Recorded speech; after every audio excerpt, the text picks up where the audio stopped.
En Javeriana Estéreo, las cosas que pasan. En una ciudad donde pasa de todo. En un país donde pasa de todo. En un mundo donde todo pasa, aquí están las cosas que pasan. Pasan viajando los presidentes pa' que nos gobiernen sus asistentes. Pasan corriendo los contratistas porque los persiguen los comisionistas. Pasan corriendo los comisionistas porque los acosan los contratistas. Las cosas que pasan. ¿Qué pasan? Señoras y señores, muy buenos días. Son las 7 de la mañana, 1 minuto. Estamos a partir de este momento presentando las cosas que pasan en Javeriana Estéreo 91.9. Abrimos nuestra primera página radio para analizar todos los temas de economía. Héctor Hernández, Héctor Mario Rodríguez, Iván Parra Díaz y Guillermo Díaz Salamanca, les saludamos con la gratísima compañía de nuestro analista invitado Alejandro Reyes, director de investigaciones económicas de la comisionista de Bolsa Ultrabursátiles, economista de la Universidad Javeriana. Trabajó en el Banco de la República durante 8 años en el Departamento de Programación de Inflación. Nos alegra muchísimo compartir con usted, Alejandro, bienvenido. 7:02 minutos. Este programa tiene repetición a partir de las 12 de la noche todos los días. Y si es de su interés preguntar o participar en él, puede hacerlo entrando a la página javerianestereo.com, opción chat. Héctor, bienvenido, buenos días. Muy buenos días. El presidente de la República, Juan Manuel Santos, concluyó su visita a México, en donde estuvo en la famosa reunión del Grupo de los 20, que terminó con una declaración por la preocupación de la economía mundial. De estas cumbres poco sale o nada, pero al menos incluso la Unión Europea, en medio de su situación, anunció un próximo TLC con Estados Unidos, que eso es un avance muy importante. Tenemos un informe de nuestra enviada especial, Luisa López, quien acompañó al presidente en México y ahora viaja con él hacia Brasil, en donde va a haber otro encuentro por la sostenibilidad. Adelante, Luisa. Buenos días. Terminó la 7ª cumbre del G20 en Los Cabos, México, y con ella la primera participación de Colombia en un evento de este tipo. El presidente de la República, Juan Manuel Santos, ha resaltado esta participación como histórica e indicó que es muy satisfactorio que a Colombia se le estén abriendo espacios como este, al cual el país asistió en calidad de invitado y tuvo la oportunidad de interactuar con líderes de las 20 economías emergentes y avanzadas del mundo. En esa oportunidad, los líderes del G20 se reunieron para discutir y buscar soluciones a temas tan importantes como lo es la crisis económica que atraviesa Europa. El presidente Santos, durante su participación en la primera sesión de esta cumbre, les dio clases a los líderes de cómo superar una crisis económica, al contar cuáles fueron las medidas que Colombia implementó para superar la crisis que vivió hace más de 10 años. Pues primero que todo, un gran privilegio para Colombia haber sido invitada a esta cumbre. Segundo, una gran oportunidad de poder compartir con estos líderes del mundo los problemas y las soluciones. Nosotros ayer les expusimos la experiencia colombiana. Hace 10 años nosotros pasamos por una crisis parecida a la que está viviendo España, a la que está viviendo Grecia, muchos de los países europeos. Les indicamos cuál fue nuestra receta, que fue afortunadamente muy exitosa, donde no se pueden tomar posiciones fundamentalistas, donde hay que tener pragmatismo y donde hay que tener voluntad política. Eso es fundamental, porque la voluntad política es lo que traza el rumbo y da confianza. Y lo que le falta al mundo en este momento, lo que le falta a los mercados es confianza. Justamente el primer ministro italiano Mario Monti destacó que la reforma a la regla fiscal que se hizo en Colombia hace más de 10 años es una medida que podría implementarse en la eurozona para superar la que ellos están viviendo en este momento. Hicimos un repaso de todo lo que Colombia ha hecho en materia fiscal, porque ellos están muy admirados de cómo nosotros hemos manejado la crisis, cómo nosotros hemos introducido unas reformas, que ya aquí se habla de una reforma que es un ejemplo. Por ejemplo, la reforma constitucional que hemos llamado de sostenibilidad fiscal. Me indagó mucho sobre ese tema, diciendo eso sería muy bueno para poder aplicarlo no solamente en Italia, sino en toda Europa. Durante esa cumbre, el presidente de Francia, François Hollande, y el primer ministro de Italia, Mario Monti, durante las reuniones bilaterales que tuvieron con el presidente de los colombianos, manifestaron su apoyo para que Colombia ingrese a la Organización para la Cooperación y el Desarrollo Económico.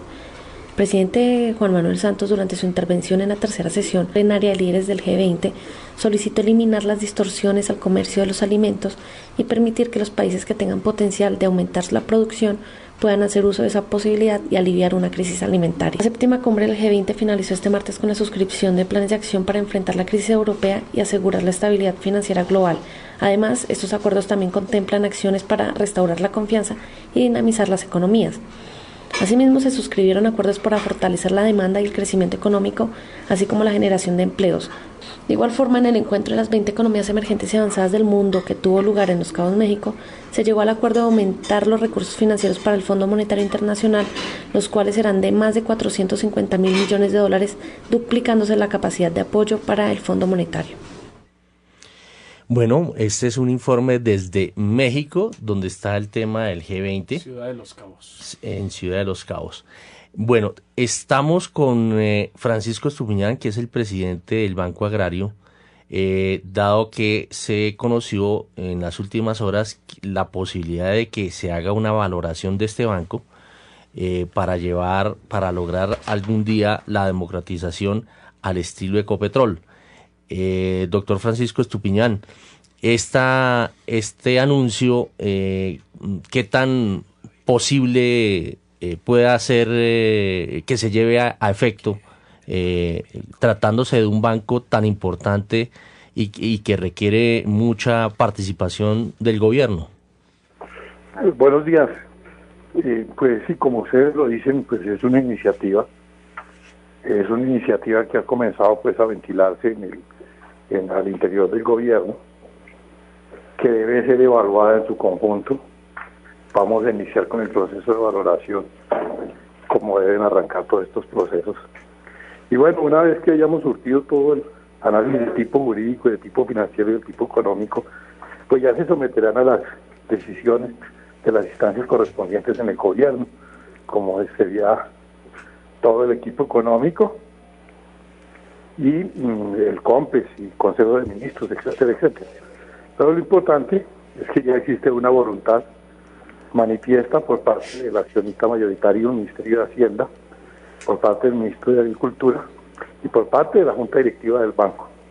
Quienes han visto en esto una oportunidad importante para fortalecer a la institución desde el punto de vista de darle un manejo corporativo, de buscar una mayor eficiencia y de vincular a una parte como capital privado, de tal manera que cambie la naturaleza jurídica del banco y sea posible competir en un mercado tan importante, en un mercado tan sólido como es el mercado financiero.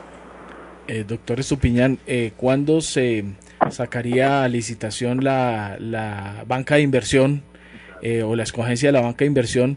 ¿Y cuándo considera usted en su cronograma inicial podría estar el Banco Agrario en la Bolsa de Valores de Colombia? Pues mire, este es un proceso demorado. Ustedes saben que eso es un proceso que tiene demasiadas instancias, hay que mirar todo el entorno, hay que saber el momento en el cual se sale al mercado, hay que ver otras emisiones que estén. En fin, esto es en el caso de Ecopetrol, por ejemplo, fue un proceso que tardó más de un año.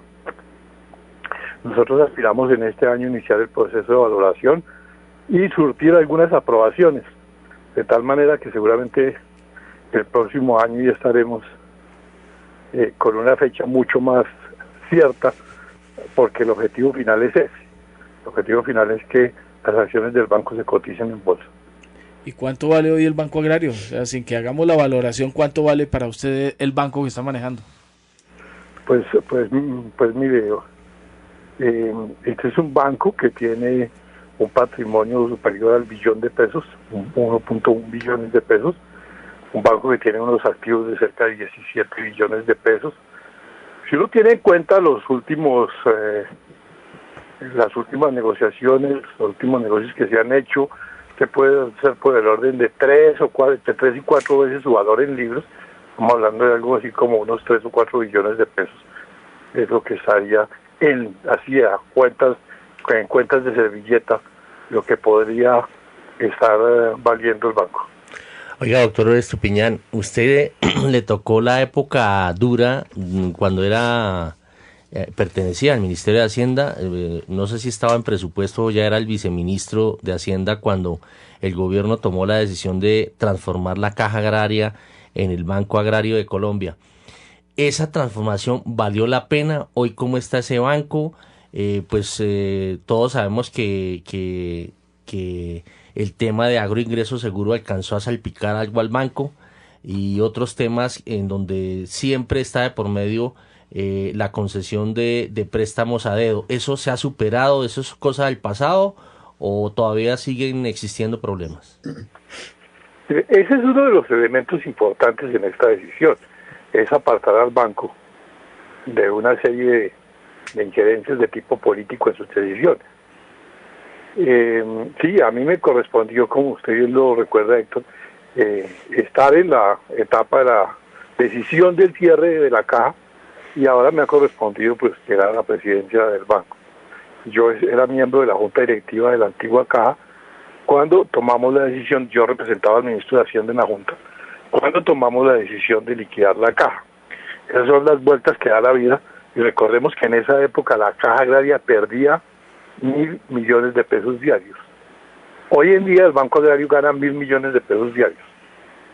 Dice cómo son los giros de lo cual muestra pues la bondad y lo acertada de la decisión en su momento, no solamente de seguir evitando el desangre al Estado con la Caja Agraria, sino la creación de un banco que, si bien es cierto, pues como cualquier entidad financiera, puede ocurrir en algunas equivocaciones en materia de otorgamiento de créditos. Es un banco que es bien administrado, hoy que es un banco bien administrado, que le genera unas utilidades importantes. Mire, desde la época en que se inició el banco hasta el año pasado, le ha retornado a la nación cerca de 2 billones de pesos, vía dividendos o vía pago de impuestos. O sea, eso muestra, por lo menos desde el punto de vista financiero, la razonabilidad de la decisión, y eso sin tener en cuenta adicional al valor que hoy en día el banco tiene. Entonces, además de los temas financieros o desde el punto de vista de caja que cualquier inversionista puede ver, al tener un retorno sobre la inversión, en el pago de sus dividendos hay que considerar la valorización que día a día va a tener la inversión que se haga.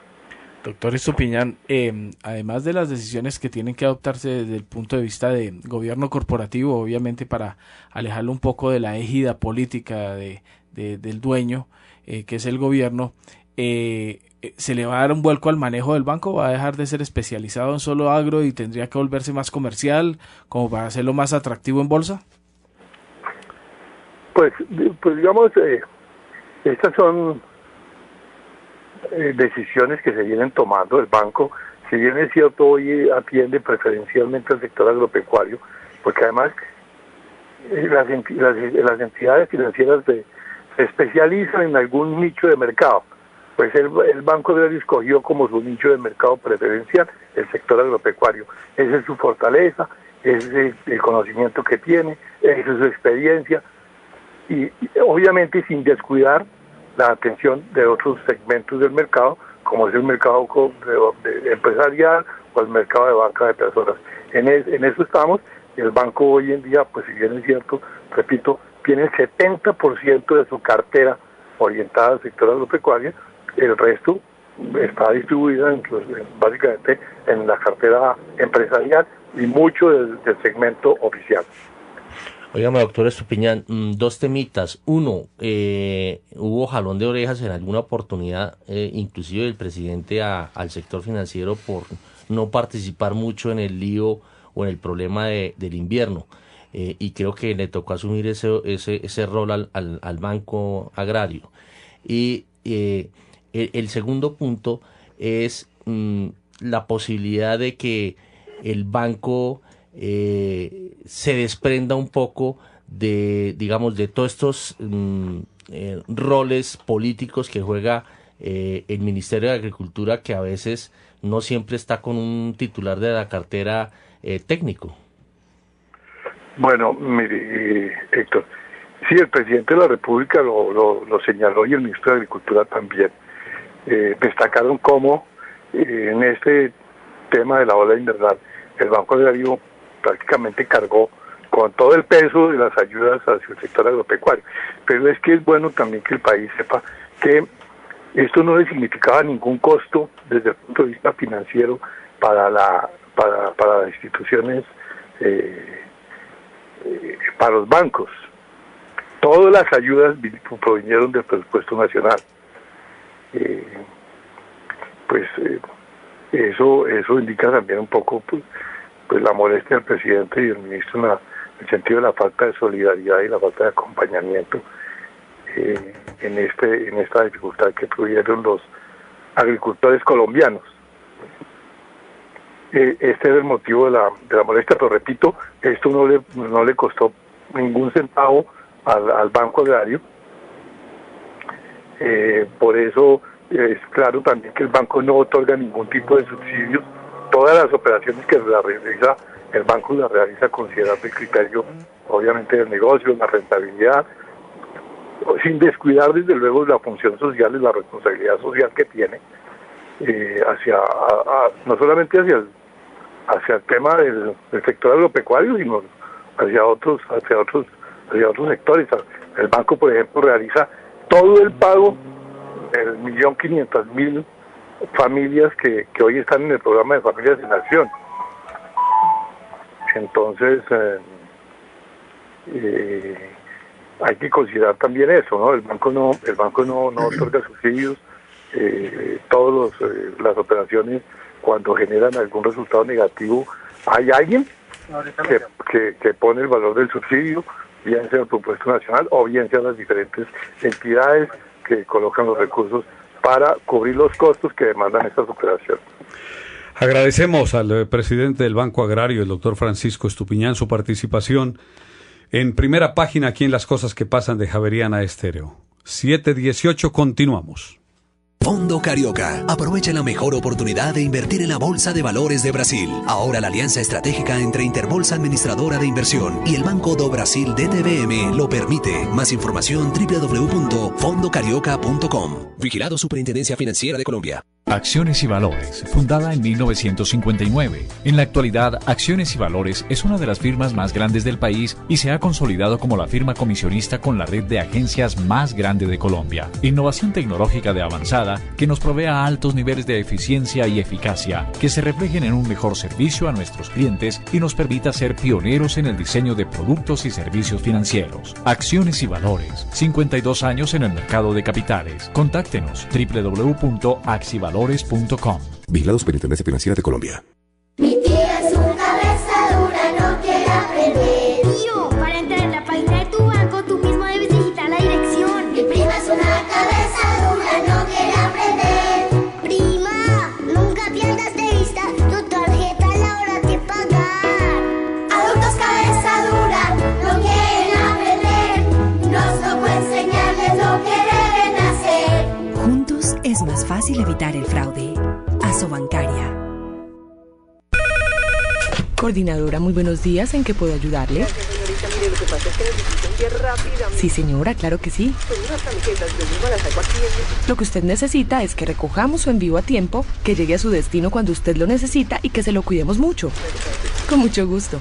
Cada negocio es diferente, por eso lo importante no solo se envía. En Coordinadora lo recogemos y lo entregamos a tiempo. Coordinadora, la transportadora de los colombianos, que recoge sin costo adicional. Las buenas oportunidades sí se repiten. Vuelve la feria Estrene Casa, Estrene Hogar, Banco Caja Social, para que usted y su familia tengan la casa que siempre han soñado. No pierda la oportunidad de tener buenas opciones de vivienda nueva o usada con tasa desde 12.95% efectivo anual. Acérquese ya. Un equipo de asesores especializados en crédito hipotecario lo espera para asesorarlo en la compra de su vivienda nueva o usada. Banco Caja Social, más banco, más amigo. Aplican condiciones y restricciones. Vigilado Superintendencia Financiera de Colombia. Corredores Asociados hace parte de las más importantes firmas comisionistas de bolsa de Colombia. Con 35 años en el mercado, Corredores Asociados ha construido confianza entre sus inversionistas y clientes bajo principios de experiencia y solidez. En 2012, Corredores Asociados fue la ganadora en los premios Latin Finance en la categoría de Mejor Banca de Inversión Especializada. Corredores Asociados, aconsejamos con experiencia. Contáctenos www.corredores.com. Síguenos en Twitter, @corredoresaso. Vigilado Superintendencia Financiera de Colombia. La Secretaría de Cultura, Recreación y Deporte presenta la nota cultural.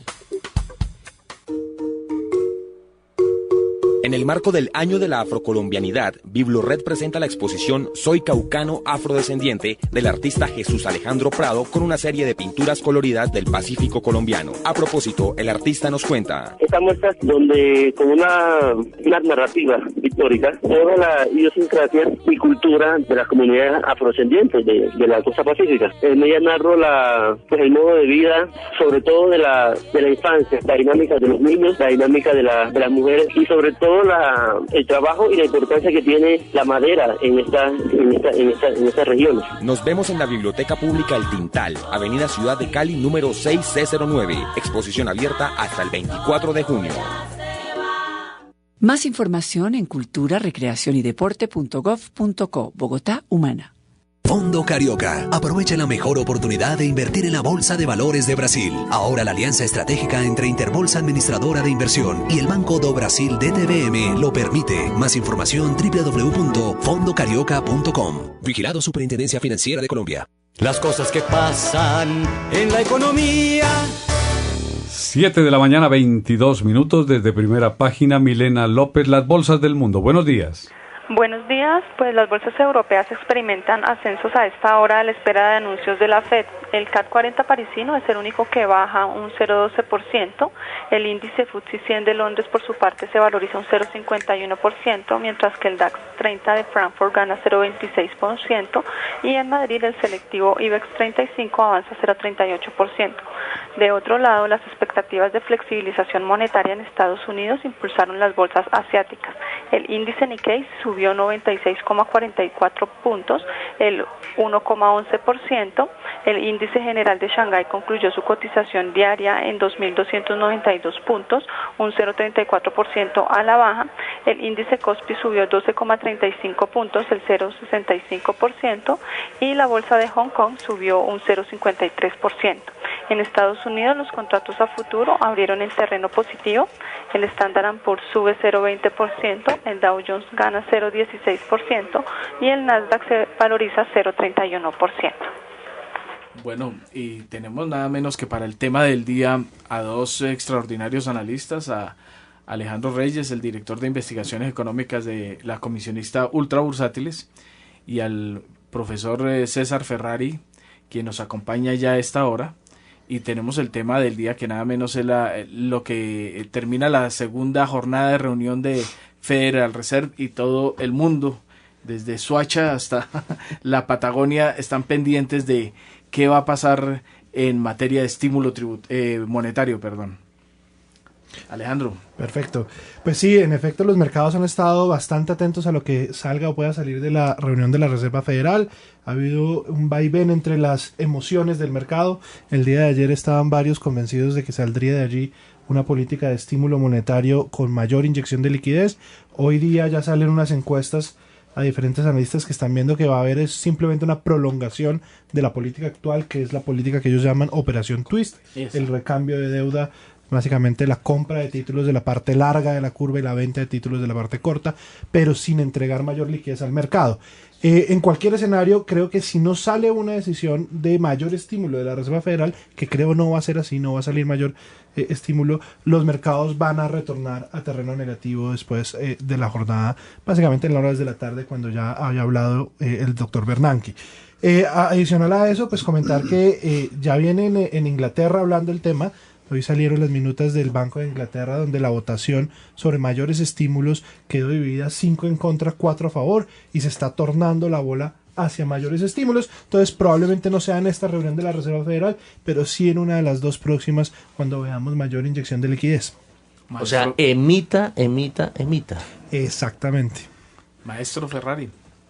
Yo creo que no tiene muchas alternativas. Si realmente quieren recuperar la economía y seguir reduciendo la tasa de desempleo, tienen que emitir, porque del lado fiscal no tienen muchas posibilidades de hacer un estímulo, dado las restricciones presupuestales impuestas por los republicanos. Pareciera también que en la Reserva Federal hay un poco de temor a mostrarse abiertamente como favoreciendo a las aspiraciones del presidente Obama, porque un estímulo monetario importante se interpretaría por parte de los republicanos en este sentido, una especie de salvavidas para estimular la economía desde el punto de vista monetario. Eso es un poco el dilema que tienen los decisores de política monetaria en este momento. Pero si son sensatos y realmente les interesa más el pueblo americano que la división entre demócratas y republicanos, yo creo que sí deberían ser un poco más laxos desde el punto de vista monetario. Bueno, hablando de la pinta de esos modelos económicos, cuando existe esa inyección monetaria vía emisión, eso se genera de todas formas un balance, creo yo, desde el punto de vista fiscal. En estos momentos la economía mundial se está disfrazando más de aquellos keynesianos, de aquella línea keynesiana intervencionista, o están ya vestidos con la pinta de los monetaristas o neoclásicos. No, yo diría que desde los 2008 definitivamente lo que viene haciendo es una serie de estímulos muy keynesianos, si quiere muy neokeynesianos. Pero si no hubiera sido por eso, estaríamos en este momento llorando una tremenda depresión mundial. Fue gracias a esos estímulos, tanto desde el punto de vista fiscal como desde el punto de vista monetario, los que evitaron la segunda gran depresión mundial.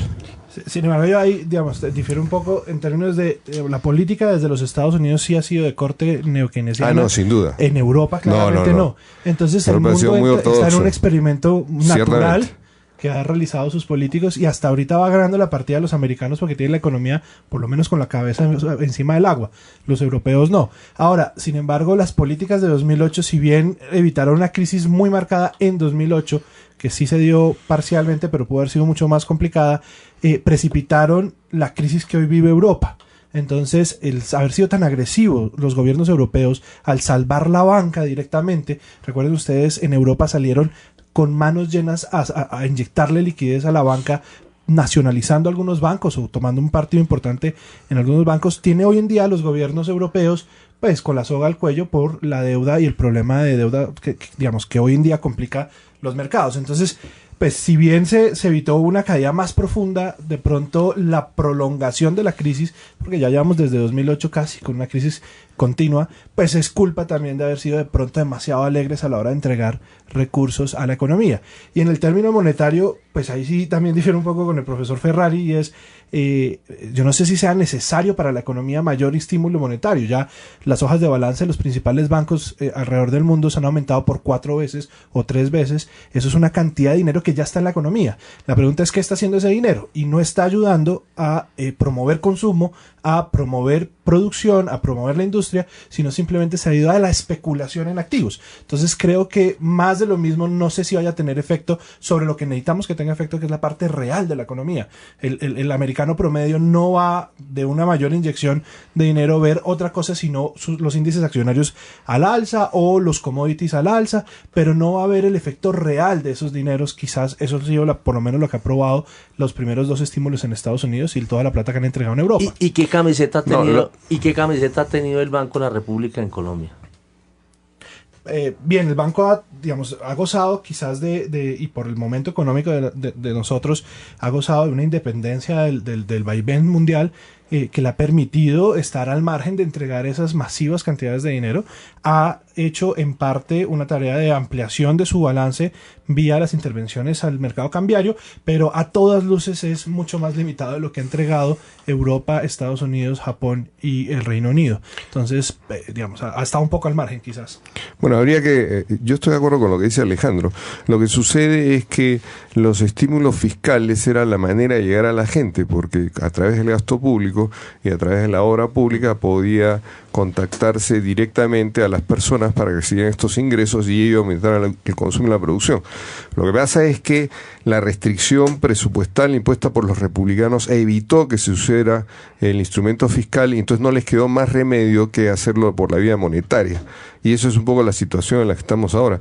Por supuesto tienen sus límites, pero creo que no tienen otra alternativa, ya que está cerrada la vía fiscal por una decisión de los republicanos que controlan a la Cámara de Representantes. Y entre más rápido lo hagan mejor, porque si no, entre más estén cerca de las elecciones se va a ver peor. Claro que sí, por eso hay una restricción muy importante que resolver pronto. 7:30 a.m, una pausa, conectamos con Radio Francia Internacional y continuamos con Primera Página Radio en Javeriana Estéreo 91.9. Las cosas que pasan en el mundo.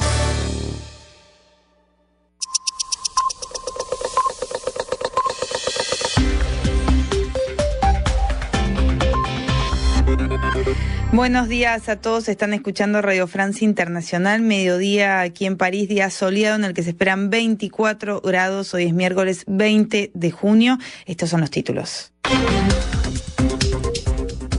Después del G20 en México, Río +20 en Brasil, hoy comienza la conferencia de las Naciones Unidas sobre el desarrollo sostenible. Dura hasta el viernes, esperan 130 jefes de Estado y de Gobierno, pero no hay grandes expectativas. Informaciones contradictorias sobre el estado de salud de Hosni Mubarak. Fuentes militares aseguran que está grave, pero que no está clínicamente muerto.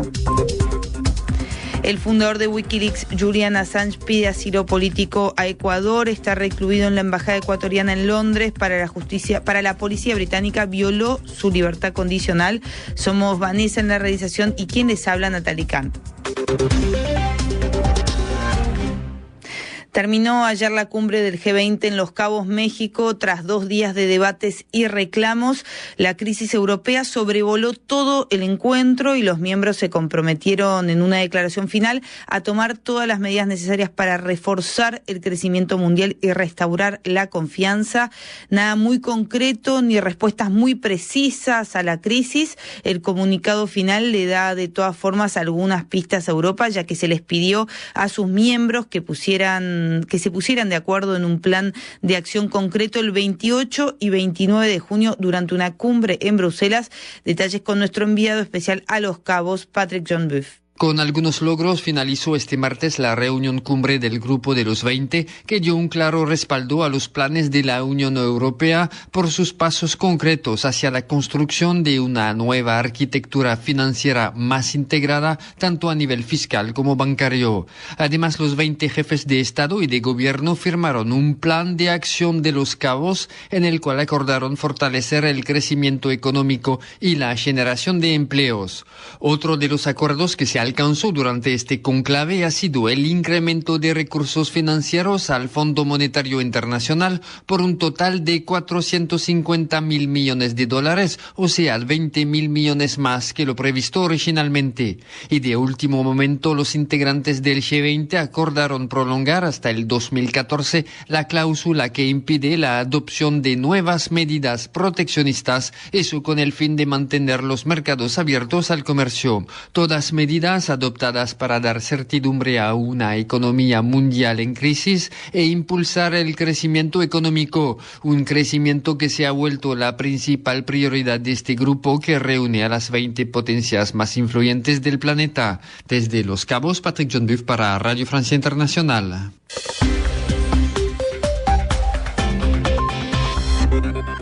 Fondo Carioca. Aprovecha la mejor oportunidad de invertir en la Bolsa de Valores de Brasil. Ahora la alianza estratégica entre Interbolsa Administradora de Inversión y el Banco do Brasil DTVM lo permite. Más información www.fondocarioca.com. Vigilado Superintendencia Financiera de Colombia.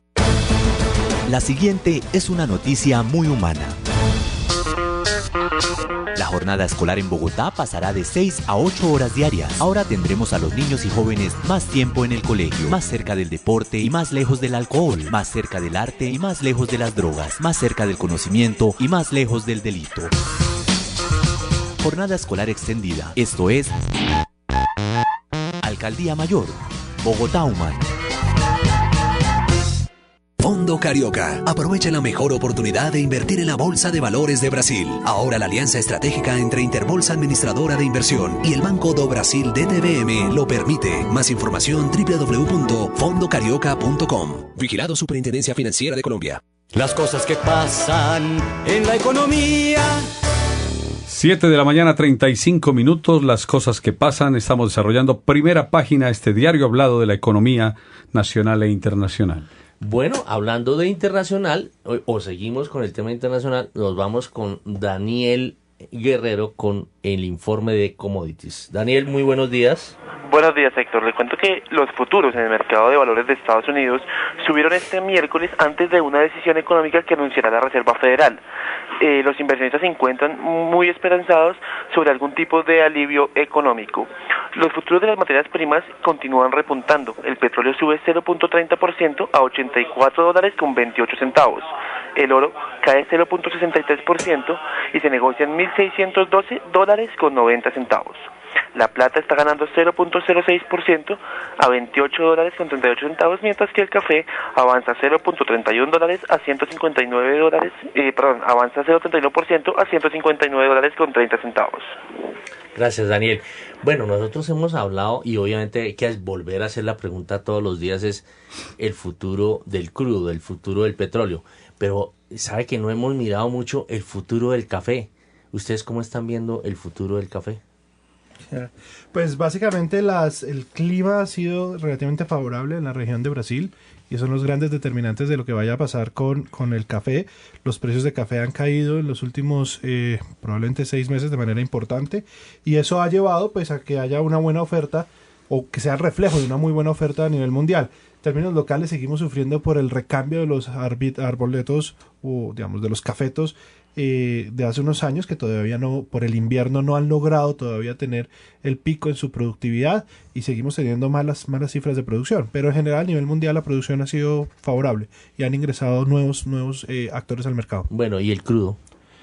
En términos del petróleo, pues ahí claramente estamos viendo el reflejo de una situación económica un poco más tensa. Los niveles actuales del crudo sobre los $80-85 el barril están asociados a una situación económica bien complicada en Europa. De pronto son cifras más realistas. Hace un par de semanas las teníamos por encima de los 90, 95. Eran quizás un poco ilusorias esas cifras, esperando pues lo que estaba pasando en Europa. Toca esperar estas próximas semanas qué pasa con Irán. Se sigue discutiendo el tema del embargo de Europa al crudo de Irán. Es un tema que todavía no está saldado. Había unas discusiones donde se podía liberar parte por lo menos de estas sanciones, pero ahí está pendiente en la agenda el tema y eso sí podría tener un efecto en el mediano plazo sobre el petróleo. Su visión, profesor Ferrari. Lo más probable es que el precio del crudo siga bajando. O sea, la tendencia es marcada y se viene acelerando esa reducción del precio. No sé hasta dónde llegará. Recuerden que el año 2009 llegó a $45 barril, así que todavía hay un margen para que se siga reduciendo en forma importante. Lo Irán creo que no va a generar mucha turbulencia porque ya hubo un primer acuerdo. Irán permitió que se visitaran sus plantas nucleares y eso un poco fue lo que inició el descenso acelerado de los precios. No creo que se vaya a revertir esa situación, por lo tanto lo más probable es que sigan bajando, básicamente por una caída de la demanda mundial. Bueno, y hay dos noticias, precisamente una de café y una de petróleo. La de café tiene que ver con Starbucks. Starbucks, a pesar de que otro medio de comunicación asegura que va a establecer una finca en Colombia, no, va a establecer un centro de apoyo a la producción nacional cafetera, o sea que Starbucks se mete de cabeza en Colombia, que eso da mucha idea de qué puede pasar con la competencia sobre Juan Valdés, y además va de la mano de la Federación Nacional de Cafeteros en ese acuerdo para apoyar producción desde Manizales, nada menos el epicentro de la producción cafetera. Y el segundo es un nuevo hallazgo petrolero, el pozo Pilón 1 en el bloque CPO-7 de los Llanos Orientales. Petronova, canadiense, que tiene el 20% de este bloque, logró un hallazgo petrolero medianamente interesante, unos 2.000 barriles, y el socio que tiene el 80% es Tecpetrol, que tiene origen argentino. Bueno, lo que más le ha llamado la atención o lo que más le ha preocupado al Banco de la República últimamente es el comportamiento de la cartera de consumo, porque sigue disparada y nada que pierde su ritmo de crecimiento, y eso ha hecho que inclusive la superintendencia tomase algunas medidas para que se provisionara algo o provisionaran algo los bancos en materia en cuanto a los préstamos que se hacen de consumo, o sea, de compra de equipos de sonido, de computadores, de carros. Pues bien, Oscar Medina, de Primera Página, estuvo hablando con la Asociación Bancaria con respecto a la evolución del tema de la cartera. Oscar, muy buenos días. Héctor, buenos días. La Asociación Bancaria de Entidades Financieras Asobancaria reveló que la cartera que más creció en 2011 fue la de microcrédito, lo hizo a un ritmo del 31%, lo que significa 359.000 nuevos créditos con respecto a 2010. Por su parte, el crédito de vivienda creció 5.8% a 713.000 personas. En 2011 hubo 127.000 desembolsos, o sea, 527 créditos por día. Mientras tanto, la cartera de consumo, que es la que más preocupa a las autoridades por sus altos niveles, de acuerdo con Asobancaria, sigue manteniendo un dinamismo en términos de número de personas. Al cierre de 2011, esa cartera había crecido 6.5%, equivalente a 266.000 nuevos clientes. Según el gremio de los bancos, eso no es una mala noticia, así lo expresa su presidenta María Mercedes Cuellar. Al banco le preocupa mucho eso a la superintendencia. A mí me parece que esos números tienen un inconveniente que no han tenido en cuenta, que por un lado que se está buscando también una mayor profundización financiera, una mayor vinculación de la población al sistema, y que de hecho el año pasado, por ejemplo, el número de personas con acceso a un crédito de consumo aumentó como 6%. Yo creo que eso se debería incluir. De acuerdo con María Mercedes Cuellar, presidente de Asobancaria, las alarmas sobre el nivel del crédito de consumo es un asunto de percepción. Entonces, estamos en unos números que es un problema de percepción de que si son altos o son bajitos. Yo creo que hay que tener mucho cuidado para que no sean altos. Yo creo que los niveles que están en este momento están bien. La superintendencia se afanó porque el valor absoluto de la cartera vencida estaba creciendo, ¿no? Como les digo, no es que la cartera vencida como proporción esté creciendo, sino que los saldos negativos de la cartera estaban creciendo en 30%, es como la segunda o tercera derivada. Sí. Al cierre de 2011, el indicador de bancarización fue de 64.6%, lo que equivale a 19.6 millones de personas, de acuerdo con datos del CIFIN. Al finalizar el 2010, la bancarización era de 62.2%. Gracias, Oscar. Bueno, yo veo que las cifras que está manejando la Asociación Bancaria, o de acuerdo con el informe de Oscar, se está mirando es la evolución del número de créditos más no de los montos. Obviamente que ahí uno difiere, digamos, hablaba de un crecimiento más o menos de alrededor del 6% del número de créditos en la cartera de consumo, cuando por montos sí está creciendo por encima o alrededor del 22%. ¿Es posible frenar la cartera de alguna manera diferente a las medidas que se han adoptado hasta este momento?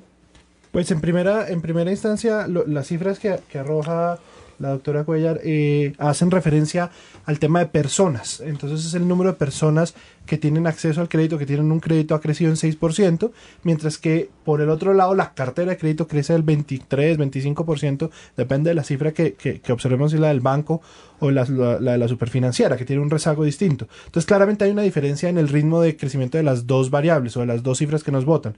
Lo que prueba una vez más que el estudio que realizó el banco hace poco en su informe de estabilidad financiera estaba mostrando el argumento detrás, y es: se está entregando crédito no a nuevas personas, sino más que todo el 75% de los créditos nuevos de consumo que se están dando a esas personas que ya tienen historial crediticio, que ya tienen crédito sobre sus hombros. Entonces lo que está haciendo es simplemente haciéndole más alta la carga financiera a esos hogares.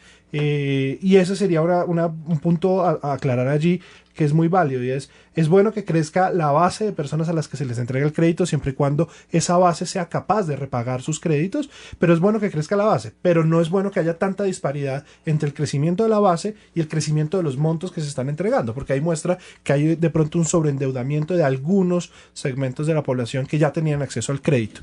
Ese es como el primer punto. En términos de frenar el crédito, yo creo que estamos en un momento donde deberíamos esperar a ver todas las políticas que se han venido realizando, qué tanto efecto llegarían a tener en realidad sobre el crédito. Hemos visto que el efecto de las tasas de interés sobre el crédito de consumo quizás no ha sido tan fuerte, lo ha frenado, ha dejado de acelerarse, pero sigue creciendo a tasas todavía altas. Pero sobre otros tipos de crédito, principalmente el comercial, ha habido descensos importantes en su variación. Entonces quizás la tasa de interés sea un instrumento que tengan que dejar a un lado o al margen para realizar mayores estímulos, digamos, para tratar de frenar un poco el crecimiento del crédito. Por el otro lado, la política de la Super acaba apenas de arrancar. Entonces toca esperar a ver qué tanto efecto puede tener esa política de mayores provisiones sobre la cartera de consumo. Entonces yo creo que es un buen momento para esperar a ver qué ocurre en ese sentido.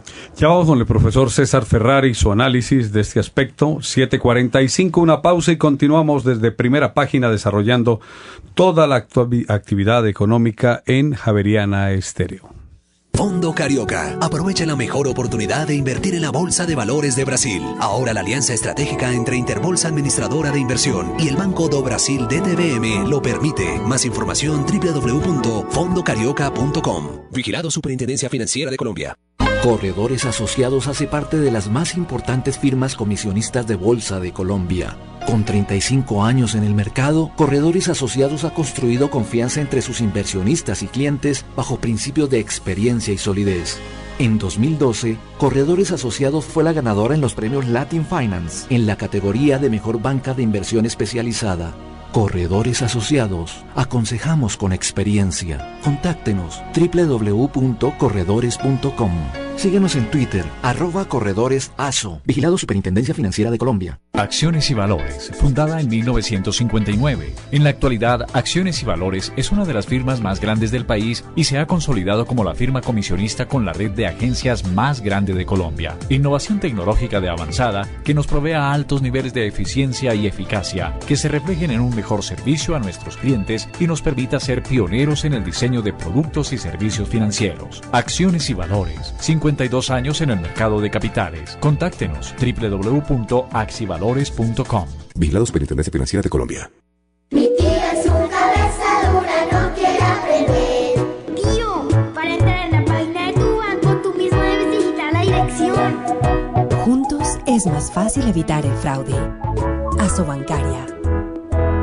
Fondo Carioca. Aprovecha la mejor oportunidad de invertir en la Bolsa de Valores de Brasil. Ahora la alianza estratégica entre Interbolsa Administradora de Inversión y el Banco do Brasil DTVM lo permite. Más información www.fondocarioca.com. Vigilado Superintendencia Financiera de Colombia. Las cosas que pasan en la economía. 7 de la mañana, 47 minutos, 7:47, ahora 7:48, profesor César Ferrari, su opinión. Hay varias cosas que decir sobre el tema bancario. En primer lugar, yo sigo pensando que la profundidad es sumamente reducida y por lo tanto hay unos márgenes importantes para que siga creciendo el tamaño del crédito. Eso como primera cuestión. En segundo lugar, por ejemplo, se habla de un crecimiento muy grande en los microcréditos. Pero claro, la base es tan chiquita, pues que cualquier cosa parece gigantesca, cualquier pequeño crecimiento parece gigantesco. Ahí le hago un paréntesis chiquito para complementar Claro que esa sí. afirmación. Los crecimientos llegaron a ser del crédito, del microcrédito como el 80%, y ahora está en el nivel del 30%, pero eso creo que Sí, claro. en la torta de créditos creo que es Representa, 3%, 2%. no, representa 0.8% sobre el total del crédito. Entonces, cualquier cosa hace que parezca muy grande. La otra cuestión importante es sobre la reducción de la cartera de consumo y la pregunta es por qué, a pesar de que subió la tasa de interés, la cartera de consumo sigue creciendo a tasas elevadas en términos de montos. Les recuerdo que la demanda de crédito es como una demanda por cualquier otro bien, que tiene que ver con ingresos, expectativas de ingresos y con precios. Si bien los precios estaban subiendo un poquito por el empuje de las tasas de interés del Banco de la República, la expectativa de ingreso no estaba bajando, sino también estaba subiendo porque, entre otras cosas, empezando por el ministro de Hacienda y las otras autoridades económicas, andaban señalando que Colombia le iba muy bien, que a pesar de la crisis mundial todo era lecho de rosas y que no había ningún problema. Entonces, había ahí una contradicción en señales. Por un lado, subiendo la tasa de interés y por otro lado, diciéndole que las cosas iban muy bien, hasta hace muy poco tiempo, donde de repente comenzaron a decir que no, que las cosas no están tan bien, que la situación europea es muy complicada, que eso puede repercutir. Y entonces, claro, la gente comienza a tomar precauciones porque ahora sí puede pensar, caramba, si el ministro lo viene diciendo, pues entonces de repente no están tan bien las cosas, mi expectativa de ingreso no va a ser tan altas y seguramente ahora sí vamos a ver una desaceleración en el crecimiento de los créditos de consumo. 7 de la mañana, 50 minutos. Sergio Espejo, monedas. Buenos días. El euro cotizaba estable este miércoles haciendo una pausa después de sólidas ganancias, mientras los inversores esperan para ver si la Reserva Federal de Estados Unidos adoptará un mayor estímulo monetario para ayudar a contrarrestar un debilitamiento en el crecimiento económico. La Fed tiene previsto anunciar su decisión de política monetaria hacia el mediodía de hoy en la celebración de un encuentro de política monetaria de 2 días, con altas expectativas de que el Banco Central estadounidense ampliará su programa de compra de bonos llamado Operación Twist. En ese momento el euro sube 0,29%, cotizando $1,2702. El real baja 0,18%, $2,01. El yen 0,21%, con un crecimiento a 78,99400. Y la libra esterlina sube 0,25% a 1,57600. La TRM vigente para este miércoles es de 1.773,18, bajando 13,03 pesos. El cierre de dólar de spot fue de 1.770,55, bajando 13,55. Y el cierre del dólar next day fue de 1.772,10 centavos, bajando 11,9 pesos. La revaluación nominal en lo corrido del 2012 es de 8,7% y la devaluación nominal en los últimos 12 meses es de 0,81%. Ya estamos levemente, por lo menos en 12 meses, en devaluación. El tema más complicado y del cual todo el mundo le escurre el bulto, ¿qué irá a pasar con el precio del dólar? ¿Será que va a acercarse a los 1.800 o ya nos olvidamos de ese tema? Bueno, pues lo primero es que en momentos de turbulencia internacional como los que hemos vivido recientemente, la moneda colombiana se ha resistido fuertemente por factores locales principalmente. En particular, mientras la semana antepasada se depreciaban fuertemente las monedas a nivel mundial, nosotros veíamos una apreciación de nuestra moneda vía ingresos de capitales para pagar impuestos. Entonces tenemos un ciclo un poco distinto y hemos tenido un comportamiento bastante sólido en nuestra moneda. Lo que uno podría esperar es que hacia adelante todavía no se han solucionado los problemas en Europa y vaya a haber algo más de tensión por esa vía y puede haber algo de depreciación de las monedas en general que en alguna medida se debería transmitir al peso. Entonces sí es posible que el peso logre tocar niveles del 1.800 si no hay decisiones de política todavía de la Reserva Federal en Estados Unidos. Pero sin lugar a dudas yo creo que en los próximos 2 meses puede haber una decisión de política en los Estados Unidos diciendo más estímulos y eso de entrada apreciaría la moneda bajándola a niveles cercanos a los mínimos del año. Profesor Ferrari. Miren, yo creo de que de todas maneras va a seguir la tendencia devaluatoria por varias razones. La primera de ellos porque los precios internacionales de los commodities van a seguir cayendo. Y como ello el valor de las exportaciones va a seguir cayendo y como ello el ingreso de divisas por ese concepto también. En segundo lugar, las empresas al mirar esa situación y percibir que hay un régimen devaluatorio, en lugar de endeudarse quieren repagar sus deudas, lo cual significa que en lugar de estar entrando dólares por endeudamiento, está saliendo dólares por endeudamiento, lo cual empuja más hacia la devaluación. Sin duda eso puede ser compensado en parte por un aumento de una expansión monetaria importante en los Estados Unidos que genere liquidez en el mundo y que incentive a las empresas nuevamente a endeudarse ante un crédito barato. Pero si predomina lo anterior, lo que claramente vamos a ver es una tendencia a la devaluación. No debemos olvidarnos que en el año 2009 la tasa de cambio llegó a 2.900 pesos por dólar. Estamos lejos todavía, pero eso depende mucho de qué pasa con los flujos de entrada y salida de divisas y esa es más o menos la situación. Están saliendo más de lo que está entrando. 2 elementos importantes de la economía, tasas y acciones. Tasas y acciones. Jorge Goyeneche, lo escuchamos. Sí, muy buenos días. Pues le cuento que el Banco de la República reveló que la tasa interbancaria que regirá este miércoles es de 5,31%. El IBR es de 5,10%. El cierre en el spot de los test con vencimiento a julio de 2024 fue de 7,05% sin registrar ninguna variación, mientras que el cierre de los test con vencimiento a mayo de 2022 bajaron un punto básico y terminaron en 7,06%, y los test con vencimiento a mayo de 2014 lo hicieron en 5,79%, cayendo 2 puntos básicos. La OR vigente para este miércoles es de 202.7028 puntos.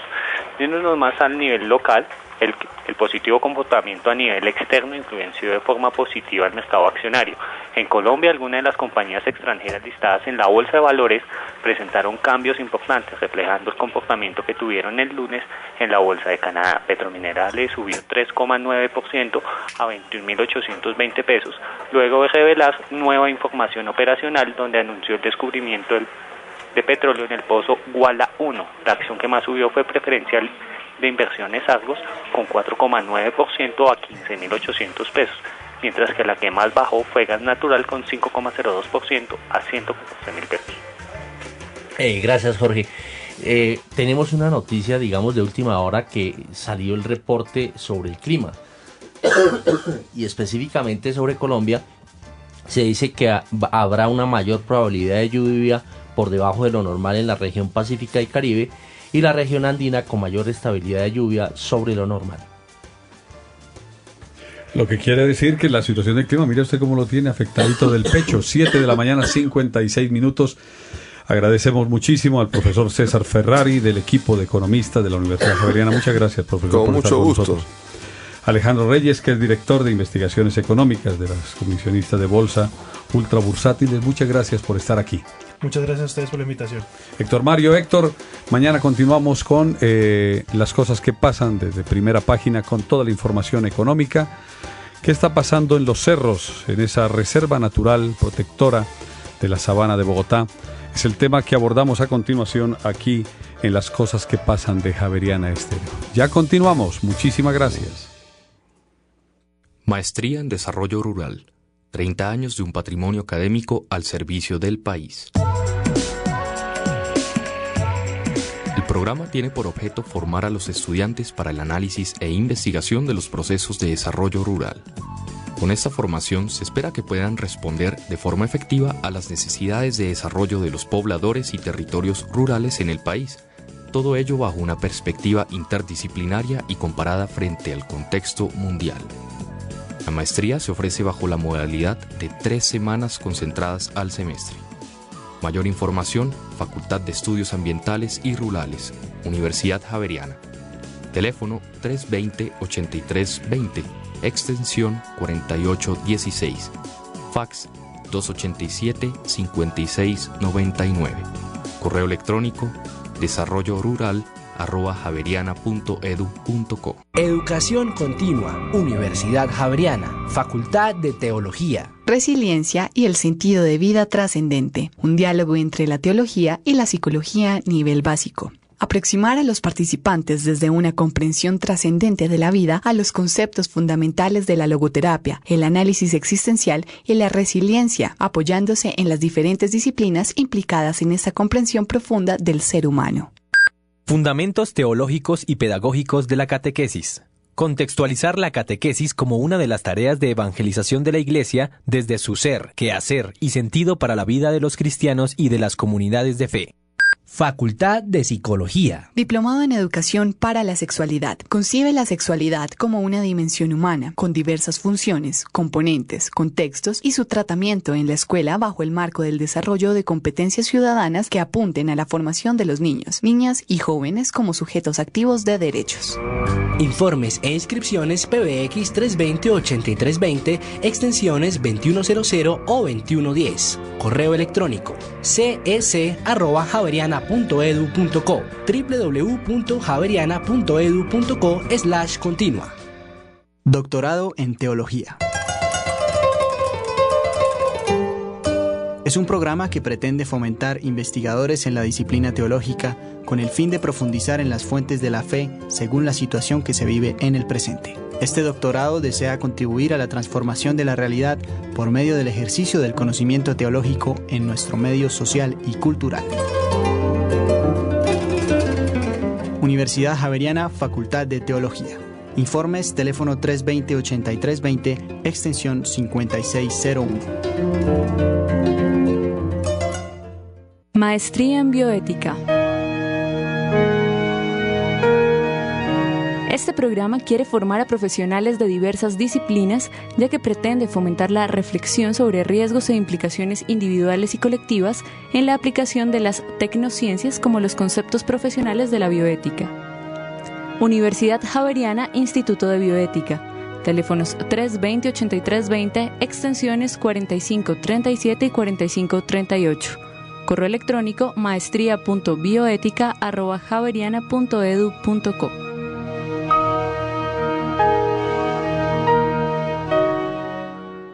Doctorado en Filosofía.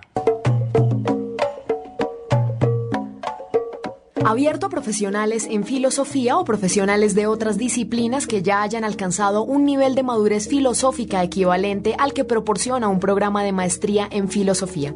Amplitud en las temáticas a investigar en el desarrollo de la tesis doctoral, con el respaldo y la tradición académica de la Facultad de Filosofía de la Pontificia Universidad Javeriana. Mayor información, Dirección de Posgrados, Facultad de Filosofía, Pontificia Universidad Javeriana. Teléfono 320-8320, extensión 5800.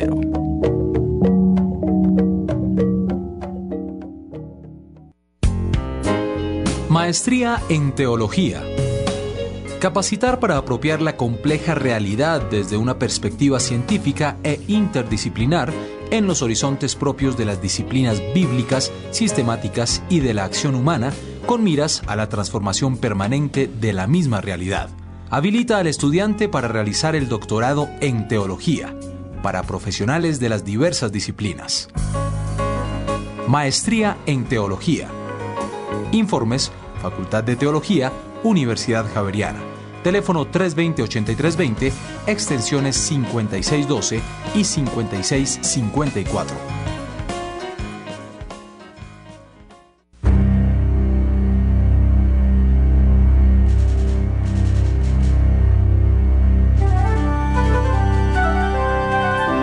...91.9 Javeriana Estéreo, HJKZ.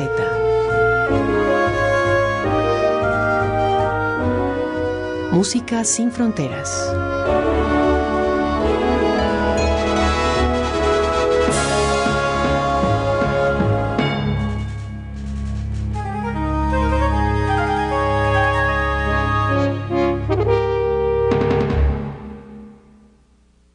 Las cosas que pasan en el mundo.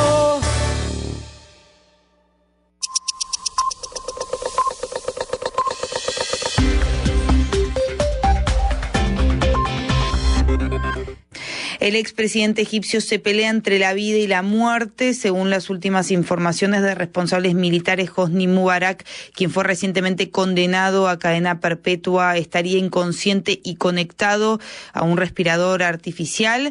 Estas fuentes desmienten que Mubarak, de 84 años, esté clínicamente muerto, como se había dicho anoche, y precisan que fue víctima de un ataque cardíaco. De todas formas, las informaciones son contradictorias. Desde Egipto, nuestro colaborador Miquel Ayestarán. Informaciones contradictorias sobre el estado de salud de Hosni Mubarak. Ayer en plena noche fue trasladado en ambulancia desde la cárcel hasta el hospital militar de Madi. En un principio, fuentes médicas llegaron a asegurar que se encontraba clínicamente muerto, pero más adelante los militares negaron esta información. Las últimas noticias apuntan a que se encontraría en estado muy grave, sin conocimiento, pero no se encontraría clínicamente muerto, como anunciaron ayer estas fuentes médicas. Tanto su mujer como algunos de sus familiares se encuentran en el hospital, donde también hay muchísima prensa esperando a las puertas, pero esta no es la primera vez que Hosni Mubarak sufre una grave crisis de salud. Ya en los últimos meses se ha difundido varias veces incluso la noticia de su muerte.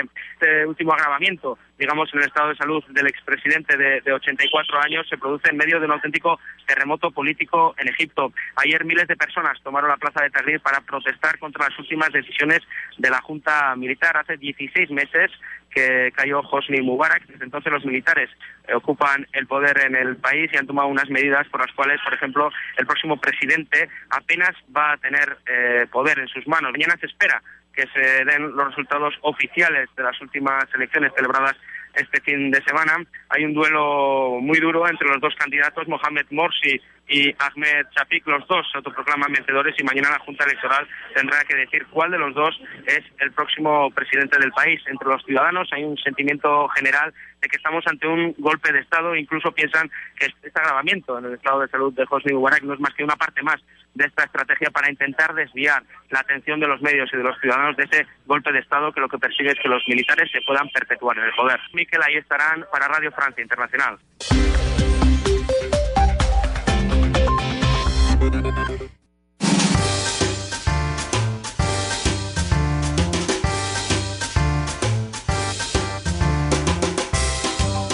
De la mañana, 5 minutos, señoras y señores, seguimos en Las Cosas que Pasan de Javeriana Estéreo 91.9. A partir de este momento vamos a tener en nuestra mesa de trabajo un grupo de invitados con el que vamos a analizar temas que tienen que ver con la problemática que hay en los cerros orientales de la ciudad. Nos alegra muchísimo ponerles en contexto de qué trata el tema. A pesar de la prohibición, siguen construyendo casas y apartamentos en los cerros de Bogotá. La reserva hoy está en un limbo jurídico y el Consejo de Estado cumple 6 años sin fallar el tema.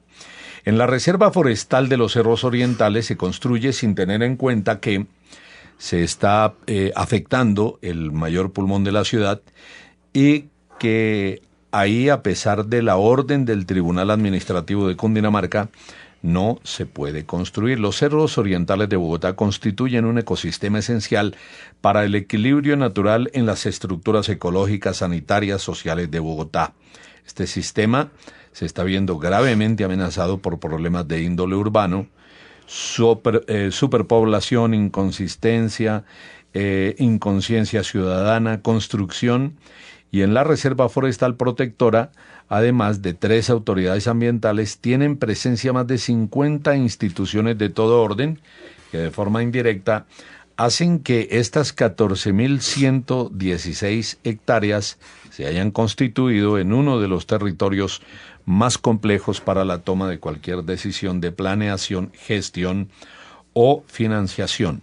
Vamos a hablar de cuál es el estado actual de los cerros, de cuál es el camino para impedir que se construya, qué pasa con los pobladores que llevan tiempo viviendo en este sector, cuáles son las amenazas para la ciudad en caso de continuar con esta situación, cuáles son las entidades responsables del manejo de esto y qué están haciendo al respecto, y también qué se hace desde la sociedad civil. Nuestros invitados en cabina son los siguientes, a quienes les agradecemos, entre otras cosas, su visita. Diana Biesner Ceballos, directora ejecutiva de la Fundación Cerros de Bogotá. Muy buenos días, muchas gracias por venir. Gracias por la invitación. Bienvenida. Está Pedro Aldana Alonso, asesor de la Subdirección de Ecosistemas y Ruralidad de la Secretaría Distrital de Ambiente. Buenos días, Pedro Aldana. Muy buenos días a todos. Bienvenido, muchas gracias. Nos acompaña también Hugo Mendoza, integrante de la Mesa Cerros Orientales, Cerros Plan Centro. Héctor Álvarez, investigador y gestor de Ecoarres, perteneció al equipo de proyectos de Cerros Orientales del CINE, Programa por la Paz. Y más adelante tendremos también a Byron Calvache. Está con nosotros Gabriel Enrique Leal en la mesa de trabajo. Bienvenido, muchas gracias por su compañía. Gracias a ustedes, buenos días. Bueno, vamos a presentar nuestro programa. Les agradecemos muchísimo la sintonía. Si quieren participar pueden hacerlo entrando por la página javerianestereo.com, escogiendo la opción chat. Iván. Un ecosistema, una barrera, una especie de sistema protector de la sabana que acabó estando desprotegido y a merced de muchas circunstancias, como lo son los cerros orientales de la ciudad de Bogotá. Diana Biesner Ceballos es especialista en el tema. ¿Qué es lo que está pasando exactamente? ¿Cuál podría ser la tarjeta de presentación de un tema que nos debe tocar absolutamente a todos, pero que miramos de reojo o a veces de espaldas en su realidad, como lo son los cerros? Bienvenida. Buenos días. Principalmente hay muchísimas problemáticas. Toda la problemática que presenta la ciudad la podemos visualizar en los cerros. Hay canteras o explotaciones de origen ilegal, asentamientos de origen ilegal que muchos han sido legalizados, mucha presión de urbanización de estratos altos, contaminación de agua, en fin, infinitas problemáticas que se ven reflejadas en los cerros y han habido 7 propuestas del Distrito Capital, pero desafortunadamente ninguna se ha podido implementar totalmente. Y finalmente la discusión, como ustedes lo mencionaban en la presentación, ha caído en un limbo jurídico y en una discusión jurídica, desafortunadamente. Y debería estar prioritariamente en la mente de todos los ciudadanos en pro de hacer propuestas positivas, apoyando, digamos, la gestión de las instituciones y de la alcaldía, digamos, hacer también una fuerte presión para que haya un pronunciamiento al respecto. Profesor Gabriel Enrique Leal, profesor de Ecosistema de la Universidad Javeriana y de muchas cosas más que tienen que ver con estos temas sobre los que deberíamos tomar conciencia, no solo la academia, sino todos en general, porque de ellos depende nuestro futuro y el de nuestros hijos en estos cuidados que se brinden a estos ecosistemas.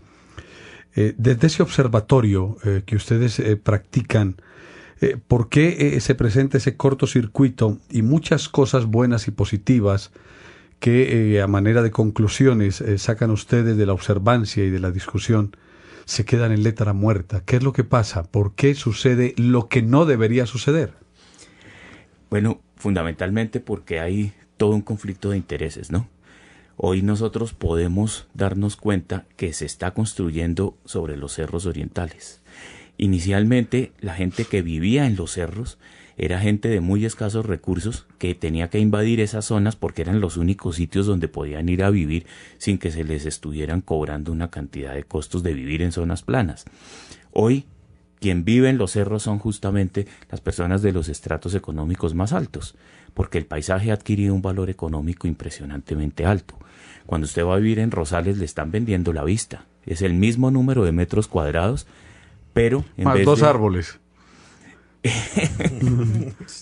Bueno, estamos acabando los árboles justamente para sembrar edificios y poder ver la sabana. A usted le venden vista, nada más. Y eso no le estamos retribuyendo, ¿no? Esos costos económicos del paisaje no se le están retribuyendo a nadie. Doctor Pedro Aldana, para empezar por algún lado, una cosa es el distrito y su frontera, sus límites, y lo otro son los límites de las fronteras de Cundinamarca, el departamento en el que prácticamente nos encontramos o se encuentra sentado, aunque políticamente haya una distribución y una diferenciación. Esto se presta a que exista una colisión de competencias entre lo que es el distrito, lo que es el departamento, las medidas hasta donde ustedes están dispuestos a llegar y hasta donde pueden llegar por estas fronteras, o eso no es un óbice para que pongamos atención y se tomen medidas drásticas y radicales para proteger los cerros orientales, en este caso de la ciudad de Bogotá. Bueno, así es. Lo que se ha dicho hasta ahora, todo es cierto. Realmente la problemática es compleja desde el punto de vista de las competencias, porque a nivel nacional la competencia la tiene el Ministerio de Ambiente y Desarrollo Sostenible. A nivel regional, quien administra la Reserva Forestal Protectora Bosque Oriental de Bogotá es la Corporación Autónoma Regional de Cundinamarca, y el distrito también tiene una competencia policiva y administrativa desde el punto de vista de los barrios que también existen allí. Son varios entes. Son varios entes, pero hay cosas que ya se están andando afortunadamente, si bien es cierto, la problemática es compleja. Existe ya una voluntad expresa que se lleva a cabo a través de la Mesa Interinstitucional de Cerros Orientales, que está conformada por las instituciones del distrito, tiene asiento también allí la CAR, y tiene un componente muy importante y es un espacio de participación que se ha abierto para la comunidad y concretamente para todos los pobladores de Cerros Orientales, y ahí tienen asiento también todos los estratos. En ese orden de ideas hay un esfuerzo que se está haciendo, es un esfuerzo muy importante y pienso que este camino nos puede llevar a todos a una de las soluciones que tanto se están buscando. Pero por el otro lado, sobre la urbanización y la construcción que se está haciendo en Cerros Orientales, definitivamente tiene que darse una mano fuerte de las entes de investigación, de los entes de control, no solo policivo, sino a nivel de fiscalía, porque se están cometiendo una cantidad de delitos ambientales que necesariamente tienen que ser investigados y esperamos todos que sean también sancionados.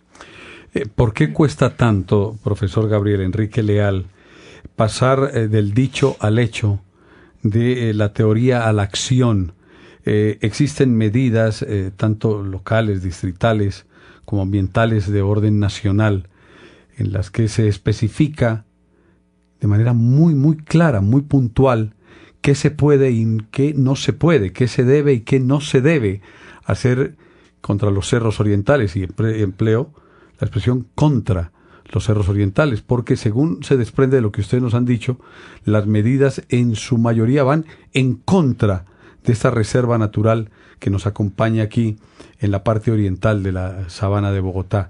¿Por qué cuesta tanto? Yo sé que hay conflicto de intereses, pero ¿por qué tanto del dicho al hecho para que se convierta en un conflicto de intereses tan profundo? Por la inmediatez. Nosotros siempre estamos esperando obtener resultados inmediatos de cualquier acción que emprendemos.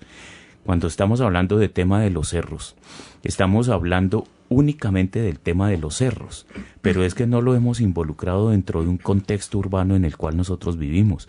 Los cerros hacen parte de la estructura ecológica principal. Si usted ve algunas de las estadísticas y de los datos que nos están presentando, por ejemplo, sobre temas de espacio público, nos dicen que Bogotá tiene un déficit de espacio público. Nos están diciendo que en Bogotá hay un espacio público de 4 metros cuadrados por habitante y que tenemos que llegar a 10 metros por habitante. Bueno, cuando usted verifica de dónde salen esas cifras, nos dice, por ejemplo, Planeación Nacional en algún documento, específicamente en el documento de Visión Colombia, segundo centenario, ellos nos están diciendo que el espacio público se mide en plazas, se mide en alamedas, se mide en ciclovías. ¿Y dónde está el resto? ¿Dónde están los cerros orientales que son parte del espacio público? No figuran. No figuran. Entonces, el concepto de espacio público tenemos que entenderlo más allá de ese andencito o del parque. Hay que entenderlo como todo el espacio vital y como todos los servicios ambientales que nos está dando la naturaleza. Los cerros orientales nos están regulando la salud humana en tanto calidad de aire para poder ser respirado. Eso es parte del espacio público que no se está contabilizando. Luego no se tienen en cuenta. Entonces necesitamos tener un urbanismo integral. En el mundo se está hablando de ecourbanismo, donde tenemos que entender esos servicios ambientales que nos presta la naturaleza y valorarlos. En ese momento las respuestas tienen ya que venir a ser mucho más contundentes frente a maravillas como los cerros. Los cerros producen agua, los cerros tienen una biodiversidad impresionante, son un valor paisajístico que tiene Bogotá, son un factor de orientación que tiene Bogotá. Usted sale a una ciudad totalmente plana, sale a París, en sale Buenos a Aires, Londres, para no ir tan lejos, y no sabe dónde queda el norte. Aquí los cerros lo están orientando. Todos esos valores hay que venir a dárselos, ¿no? No en vano son los cerros tutelares. Diana Wiesner es arquitecta, es conocedora y estudiosa del tema, y por decisión propia forma parte de un núcleo que protege, que pretende llamar la atención sobre todos estos aspectos. Pues voy a hacer una pequeña pausa y usted me cuenta más aspectos desde su perspectiva que afecten a la ciudad de Bogotá en la parte de los cerros y que no son tenidos en cuenta como elementos consustanciales para la defensa de los mismos. Una pequeña pausa y continuamos. Las buenas oportunidades sí se repiten. Vuelve la feria Estrene Casa, Estrene Hogar, Banco Caja Social, para que usted y su familia tengan la casa que siempre han soñado. No pierda la oportunidad de tener buenas opciones de vivienda nueva o usada con tasa desde 12.95% efectivo anual. Acérquese ya. Un equipo de asesores especializados en crédito hipotecario lo espera para asesorarlo en la compra de su vivienda nueva o usada. Banco Caja Social, más banco, más amigo. Aplican condiciones y restricciones. Vigilado Superintendencia Financiera de Colombia. Mi mamá es una cabeza dura, no quiere aprender. Mamá, nunca sé qué es, ayúdate, extraño. Juntos es más fácil evitar el fraude. Asobancaria. 8 de la mañana, 19 minutos. Le preguntaba a doctora Diana Wiesner, y ya ustedes nos lo han explicado de su conocimiento del tema, que existen leyes, normas, incisos, acápites, todo lo que usted quiera para proteger los cerros orientales, pero que en la práctica no se protegen. Tan fuertes son estos intereses. El otro día hablábamos de urbanismo y otras cosas aquí en la Universidad Javeriana, en las cosas que pasan, y alguien ponía el tema de unos edificios aquí en la 50 y algo, con la Circunvalar, que nos taparon a todos, nos privaron de mirar cuando venimos por la Circunvalar o cuando transitamos por la Circunvalar, mirar hacia el resto de la sabana, y no pasó absolutamente nada. situaciones como esta que se denuncian a diario, ¿por qué se siguen presentando? Yo creo que hay dos factores. Uno, hay un gran oportunismo por ese limbo jurídico que se está ocasionando y hace que, digamos, ya que existe, digamos, esa duda de qué se puede hacer, qué no se puede hacer, cuál es la cota, hasta dónde llega la ciudad, ha habido, digamos, todo ese tema de imprecisiones cartográficas que han generado todos unos cuestionamientos y aparece ese oportunismo, pues porque finalmente son los lugares más privilegiados para la construcción, como lo mencionaba Gabriel. Y resulta que además pues de todos los servicios ecosistémicos que proveen los cerros, son la fuente de agua, pero igualmente el agua baja a unas velocidades enormes y generan unos riesgos en las partes bajas de la ciudad. Es decir, si el manejo de los cerros de una manera equilibrada no solamente debería competirle a la ciudad, sino también a la región. O sea, toda la presión de urbanización que está pasando también en la parte posterior, en el tracto que no vemos desde la ciudad, en los cerros están apareciendo parcelaciones campestres, igualmente muchas seguramente sin licencia, y los POTs y los planes de ordenamiento de los municipios no están armonizados con los planes de ordenamiento de la ciudad. Tiene que haber unos convenios intermunicipales porque es que hay que hacer una visión más global a toda la región. Adicionalmente, pues el tema de complejidad que mencionaba Gabriel con respecto a la cantidad de espacio público, tenemos una oportunidad enorme dentro de los cerros, donde hay aproximadamente 145,000 habitantes que viven ahí, que ya tienen una apropiación enorme, y lo que debemos generar es una mayor apropiación. Los cerros eran sagrados para los muiscas y para nosotros de un momento a otro pasó que ya no son. Entonces tenemos que volver a recuperar esos lazos sagrados, y que para la gente, para el común de los ciudadanos sean sagrados, respeten, digamos, a todos esos pobladores que viven allí y que podrían generar unos pactos de convivencia de permanecer. Obviamente los que han hecho edificios en zonas que no están permitidas y todos estos tipos de construcciones deberían devolverle a la ciudad de alguna manera pues el daño que se ha causado, pero este oportunismo ha generado una gran fragilidad y mayor vulnerabilidad en la reserva. Integro a esta charla aquí en la emisora Javeriana Estéreo a Hugo Mendoza, que es integrante de la Mesa de Cerros Orientales, Cerros Plan Centro. Buenos días. ¿Cuál es el estado real de nuestros cerros tutelares? Sí, buenos días. Pues yo pienso que primero en la responsabilidad del Estado, en estos momentos de sus instituciones hay una desarticulación, hay una tirada del ping-pong para un lado, y otro es que el Estado, no hay pronunciamiento tampoco de la Corte Suprema sobre la reserva. Entonces eso da dos cosas: una, a que haya un limbo jurídico, y dentro de ese limbo jurídico entonces los que tienen el poder, por ejemplo, en el norte se ven construcciones de alto costo, de más de 2.000, 3.000 millones de pesos, un apartamento o casas, y hacia los centros, hacia los sectores populares, hay una intervención desde las alcaldías locales en torno a las querellas por colocar una teja. O sea, hay una desarticulación en torno a las instituciones. El sábado pasado hicimos una expedición minga por los cerros, sobre dos cosas importantes. Una es demostrarle a la institucionalidad que sí asistieron las instituciones, de demostrarle cuáles son las propuestas que tienen las comunidades en torno al pacto de bordes, ¿sí? Y cuáles serían también los alcances en torno a lo que es la zona de reserva que se está planteando ahí, que saca la cara, pero que no hay pronunciamientos desde la institucionalidad en torno a cómo se desarrollaría ese proceso, porque la franja, como la trazan desde el escritorio y no desde el territorio, quedan más o menos como 300 barrios por dentro de la franja.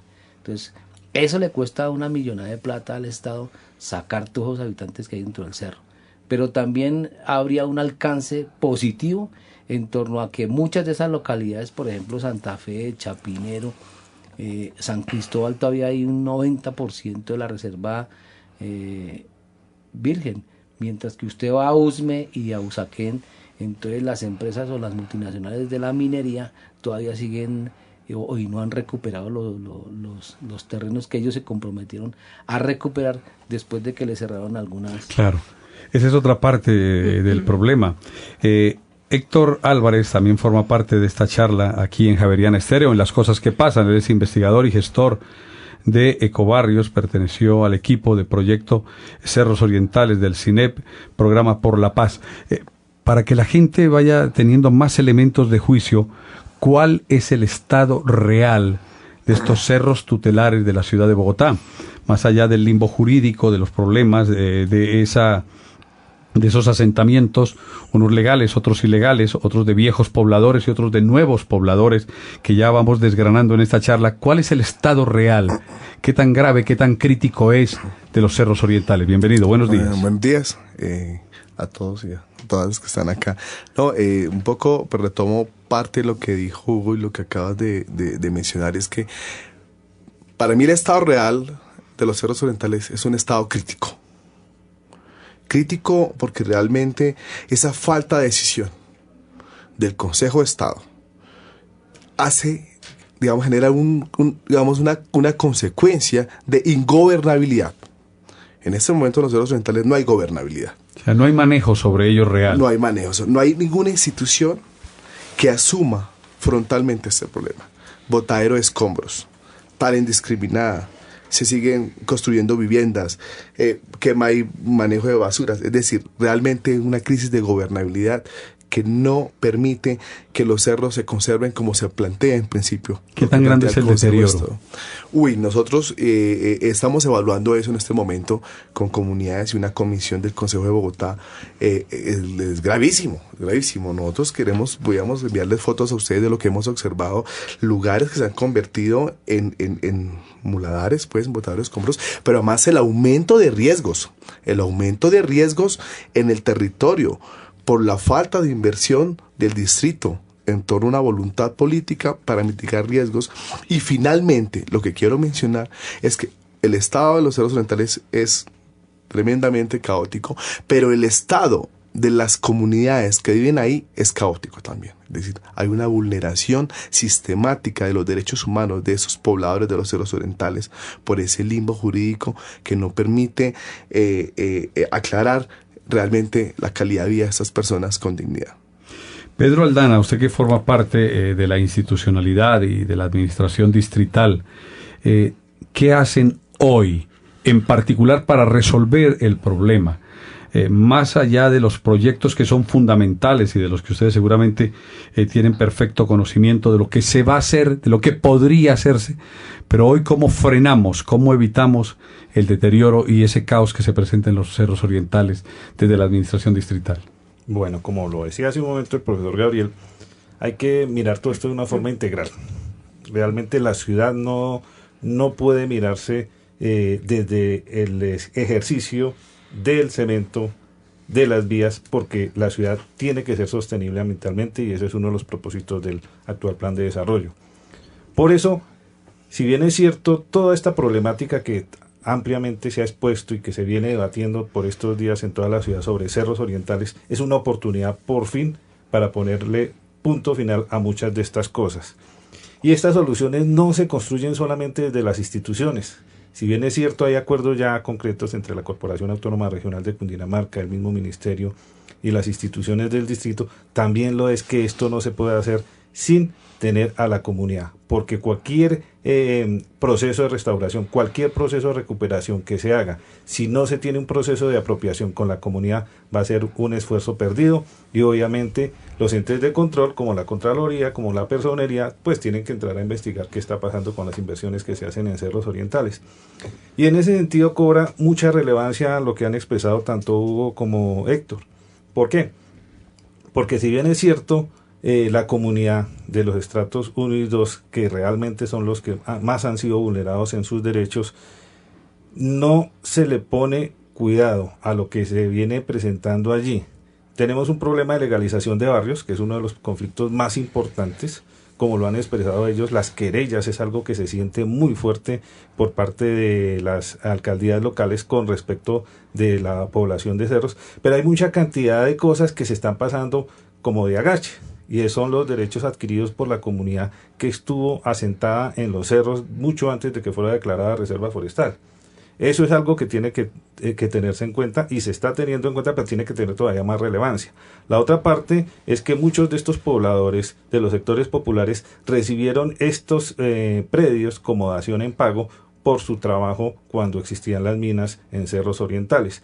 Entonces, este contexto nos ubica todavía mejor sobre el deber ser de las instituciones y la forma como se deben de aunar esfuerzos, porque aquí realmente esto no se resuelve por iniciativa de una sola institución, se resuelve aunando esfuerzos entre instituciones, pero con un proceso participativo en donde se garantice la concertación, la incidencia y la concertación, porque realmente esta es la clave de la participación. 8:30 a.m, una nueva pausa y continuamos en segunditos con el tema de los cerros orientales. La siguiente es una noticia muy humana.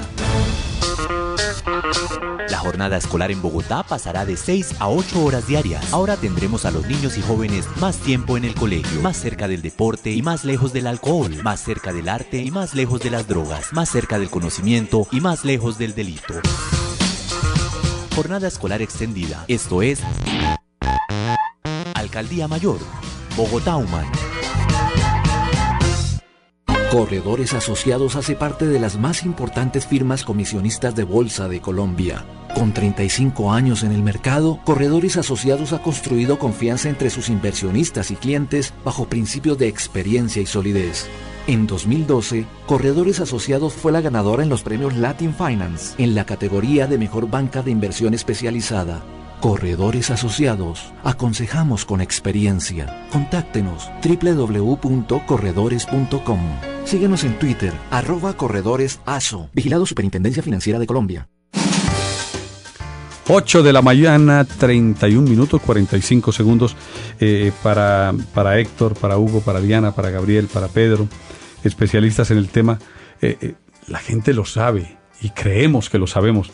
Pero empiezo con usted, Diana. ¿Cuáles son las consecuencias del deterioro, del caos que estamos provocando en los cerros orientales? Que la gente piensa que son de la base, en la carrera séptima o en la circunvalar, hasta la parte donde están esas antenas o unas banderas o alguna cosa por allá colocada. Los cerros orientales son mucho más. ¿Cuáles serían las consecuencias no buenas absolutamente para todos, casi 9 o más millones de habitantes que vivimos en la sabana de Bogotá? Pues las que ya están siendo claramente visibles es el tema de del agua. Los cerros sirven como decía, unos servicios ecosistémicos fundamentales para toda la región. Los páramos son las fuentes de agua y de vida, y hemos visto totalmente reducido el volumen de agua y de provisión de agua, de calidad de agua. Con el tiempo se puede acabar más rápido de lo que pensemos. Puede acabarse completamente, y como mencionaba, no solamente por el frente de los cerros, sino por todas las urbanizaciones y las parcelaciones que están en el valle del río Teusaca, y también toda la presión de cultivos agrícolas hacia los páramos. Hay una presión no solamente de urbanización, sino de aumento del retamo espinoso, que es una especie foránea, y del crecimiento, digamos, agrícola. Entonces, pues esa es una de las principales. Claramente, la posibilidad, el potencial de tener un lugar de apropiación para la gente como recreación pasiva. Hay una cantidad de habitantes viviendo allí que tendrían un deterioro enorme en la calidad de sus vidas, y por consiguiente además toda la ciudad. Toda la provisión de oxígeno, es decir, sería realmente un problema bastante grave. Así seamos redundantes, lo queremos escuchar de ustedes, los especialistas, las consecuencias, profesor Gabriel Enrique, de lo que significa el deterioro de este ecosistema. Bueno, le cuento las consecuencias de lo que significó. Es importante que tengamos en cuenta que la divisoria de aguas entre la cuenca de la Orinoquia y la cuenca de la Amazonia está en la localidad de Santa Fe. Sí. Aquí en el vecindario. Aquí. Perdón, está aquí nomás, lo tenemos a 10 minutos del Palacio de Nariño. Ahí está la divisoria de aguas. Las consecuencias que ya vimos y que no aprendimos definitivamente son clarísimas. Cuando se empieza a construir Bogotá, la madera de Bogotá sale de los cerros orientales. Cuando se constituye a principios de 1900 la empresa de acueducto y alcantarillado, ya no hay agua para poder vender agua, porque tumbamos los cerros, tumbamos todos los árboles. Las fuentes. Se secan las fuentes y entonces no hay agua. Y se trae un especialista norteamericano para que nos reforeste. El señor con toda la buena fe y con toda la buena intención del mundo, pero como él no conoce por estos lados, pues él reforesta con lo que conoce. Pinos y cosas de esas que van desecando. Pues sí, eucaliptos, pinos y sicomoros. No es la vegetación nativa que se encontró. Las consecuencias, hoy no hay río San Francisco, por ejemplo. No hay río San Agustín, no hay fuentes de agua limpia. El río Arzobispo se convirtió en un cañito y la consecuencia es terrible. Hoy a todos los ríos que bajaban y que atravesaban la sabana les decimos caños, porque ya no son ríos. Héctor Álvarez, consecuencias que seguimos sumando para llamar la atención de la protección requerida, necesaria de nuestros cerros tutelares. Sí, aquí lo que acaban de decir las personas que hacen parte de esta mesa, yo digo, se van a secar las fuentes hídricas, va a haber menos agua, pero más agua escorrentía. Es decir, el que se construyan los cerros orientales nos va a llevar a que haya más agua escorrentía, menos filtración al subsuelo y por tanto mayor inundación en la zona occidente de la ciudad. Entonces, eso es lo que va a pasar.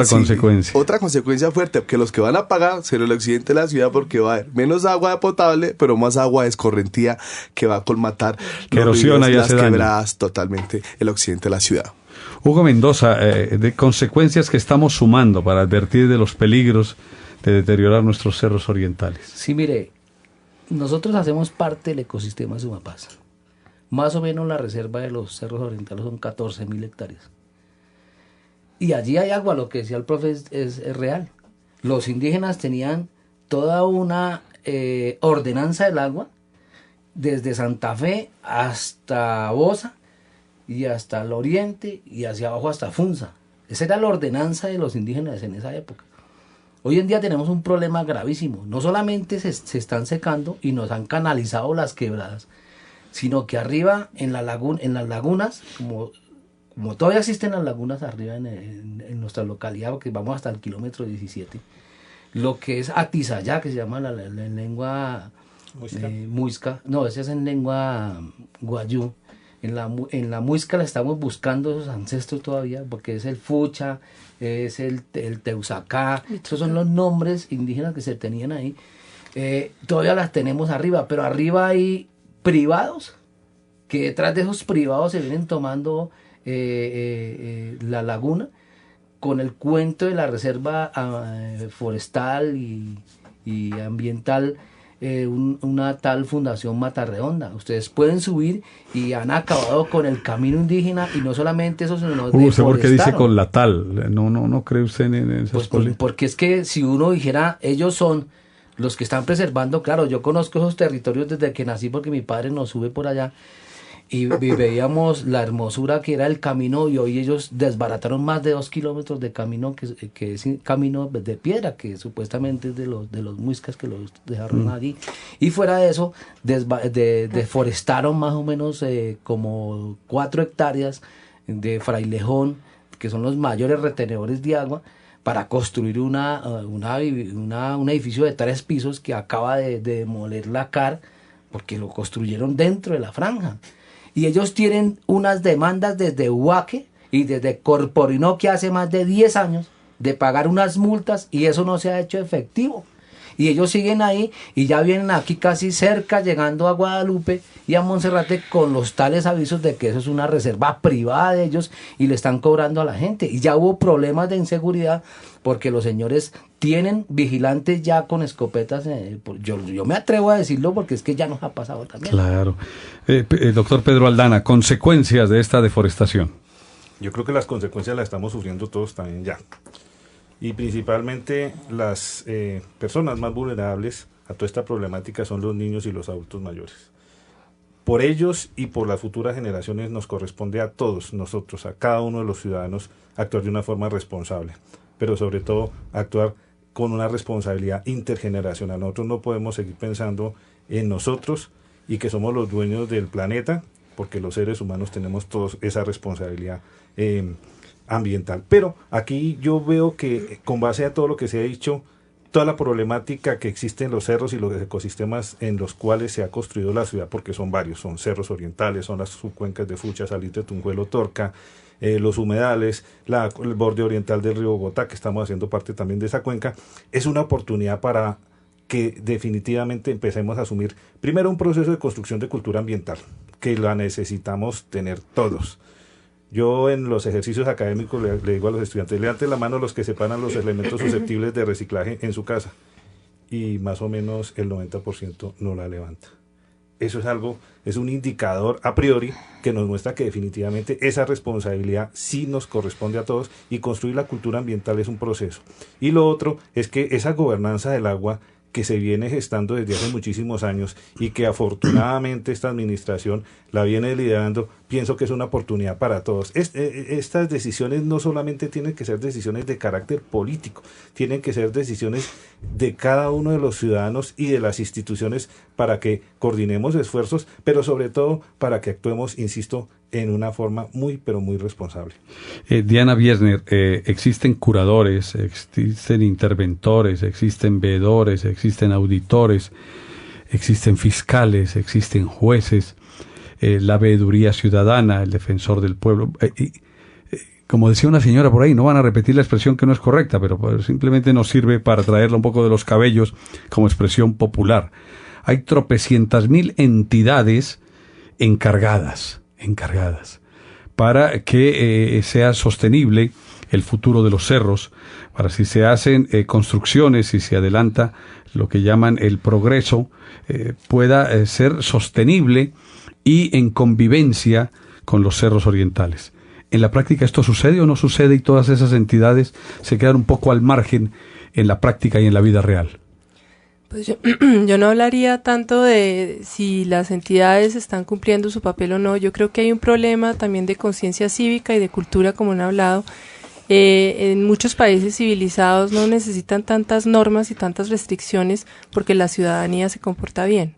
O sea, yo creo que lo grave y una de las consecuencias que no hablamos acá, sería el olvido, ¿no? Los habitantes de la ciudad en general, como ya no se ven las quebradas y los ríos dentro de la ciudad, los han olvidado. Entonces, no hay una conciencia sobre la naturaleza, no hay un contacto, ni una apropiación, ni un afecto que hace que pues tengamos un comportamiento ético al día a día. Las grandes ciudades del mundo están surcadas o atravesadas por un río, el Potomac, en la capital ciudades norteamericana, el Vístula en Varsovia, el Sena en París, el Arno en Florencia. Cualquier gran capital del mundo está surcada por el Rin, y luego ese Vesubio que atraviesa grandes capitales europeas, y luego el cuidado y la determinación y la consecuencia de no cuidarlos. Ocurrió en Valencia, en España, con el Turia, que prácticamente acabó secándose, y eso hay una autopista que no se atreve a utilizar nadie para vehículos porque es el lecho del río,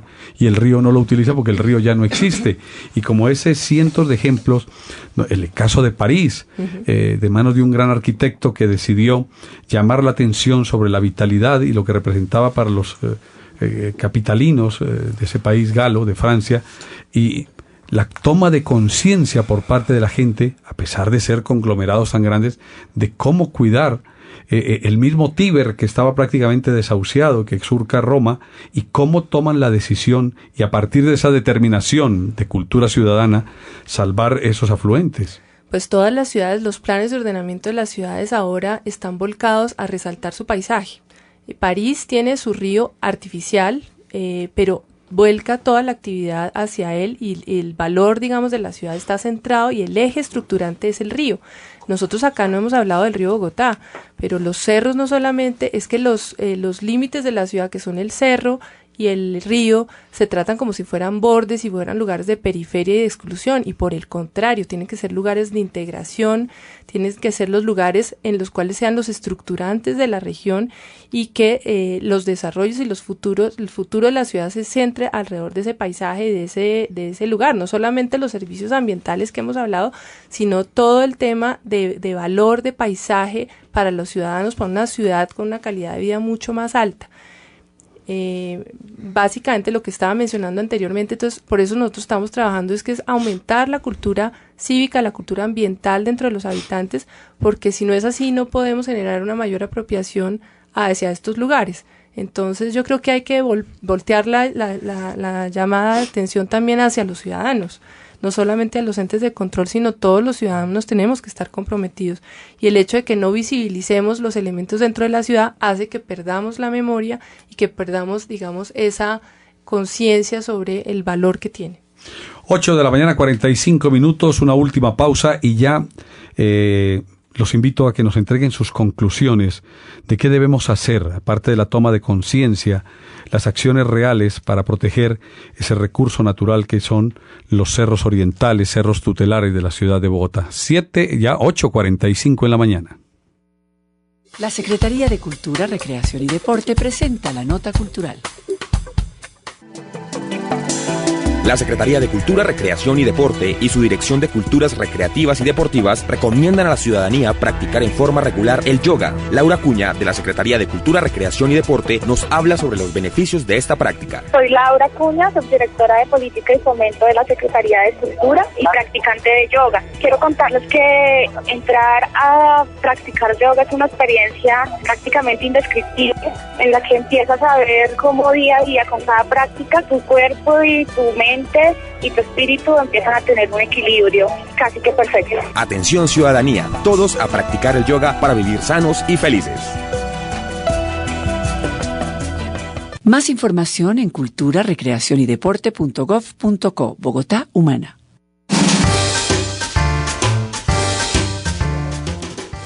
Ocho de la mañana, 46 minutos. Estamos aquí hablando extra micrófono de curadurías, de situaciones que se presentan, pero a manera de conclusiones, de llamado de atención. Falta cultura ciudadana, han dicho los especialistas. No solo es en radio, en prensa, en televisión, en las revistas, en los colegios, en las universidades, en grandes foros, llamar la atención de las implicaciones que traen deforestar los cerros orientales, la falta de agua, la falta de oxígeno de calidad, la devastación y deterioro de ese paisaje y muchas cosas más, cuyas consecuencias pagaremos nosotros al final de nuestros días, o nuestros hijos o nuestros nietos, que ya es de suyo gravísimo, según nos lo han contado los especialistas. Pero ¿qué se puede concluir? No para concluir el tema, no para delimitarlo, no para cerrarlo, sino para dejarle esa inquietud sembrada a nuestros oyentes, profesor Gabriel Enrique Leal. Bueno, la conclusión fundamental es que nosotros tenemos que tomar absoluta conciencia que los cerros no son un hecho aislado de nuestras vidas, no son un hecho aislado del tema urbano, y hay que tener una visión total y absolutamente diferente de cómo hacemos el urbanismo. Hoy se está hablando de ecourbanismo. A partir del año 2001 las ciudades empezaron a ser consideradas como un ecosistema y hoy se habla de ecosistema urbano. Tenemos que evitar esos mapas donde el límite de la ciudad es una raya y un punto. Es que los cerros orientales para nosotros son los que vemos desde la sabana cuando miramos hacia el oriente, pero es que los cerros son el otro lado. El cerro tiene que ser entendido como un ecosistema, es un volumen, no es una sola vista. Eso tiene que ser no es la venta de grandes urbanizaciones a unos costos. No, es un ecosistema. Eso es lo que tenemos que entender. Doctor Pedro Aldana, a manera de conclusiones para la gente y de llamado de atención sobre nuestros cerros orientales. Sí, yo insisto muchísimo en la responsabilidad que tenemos todos.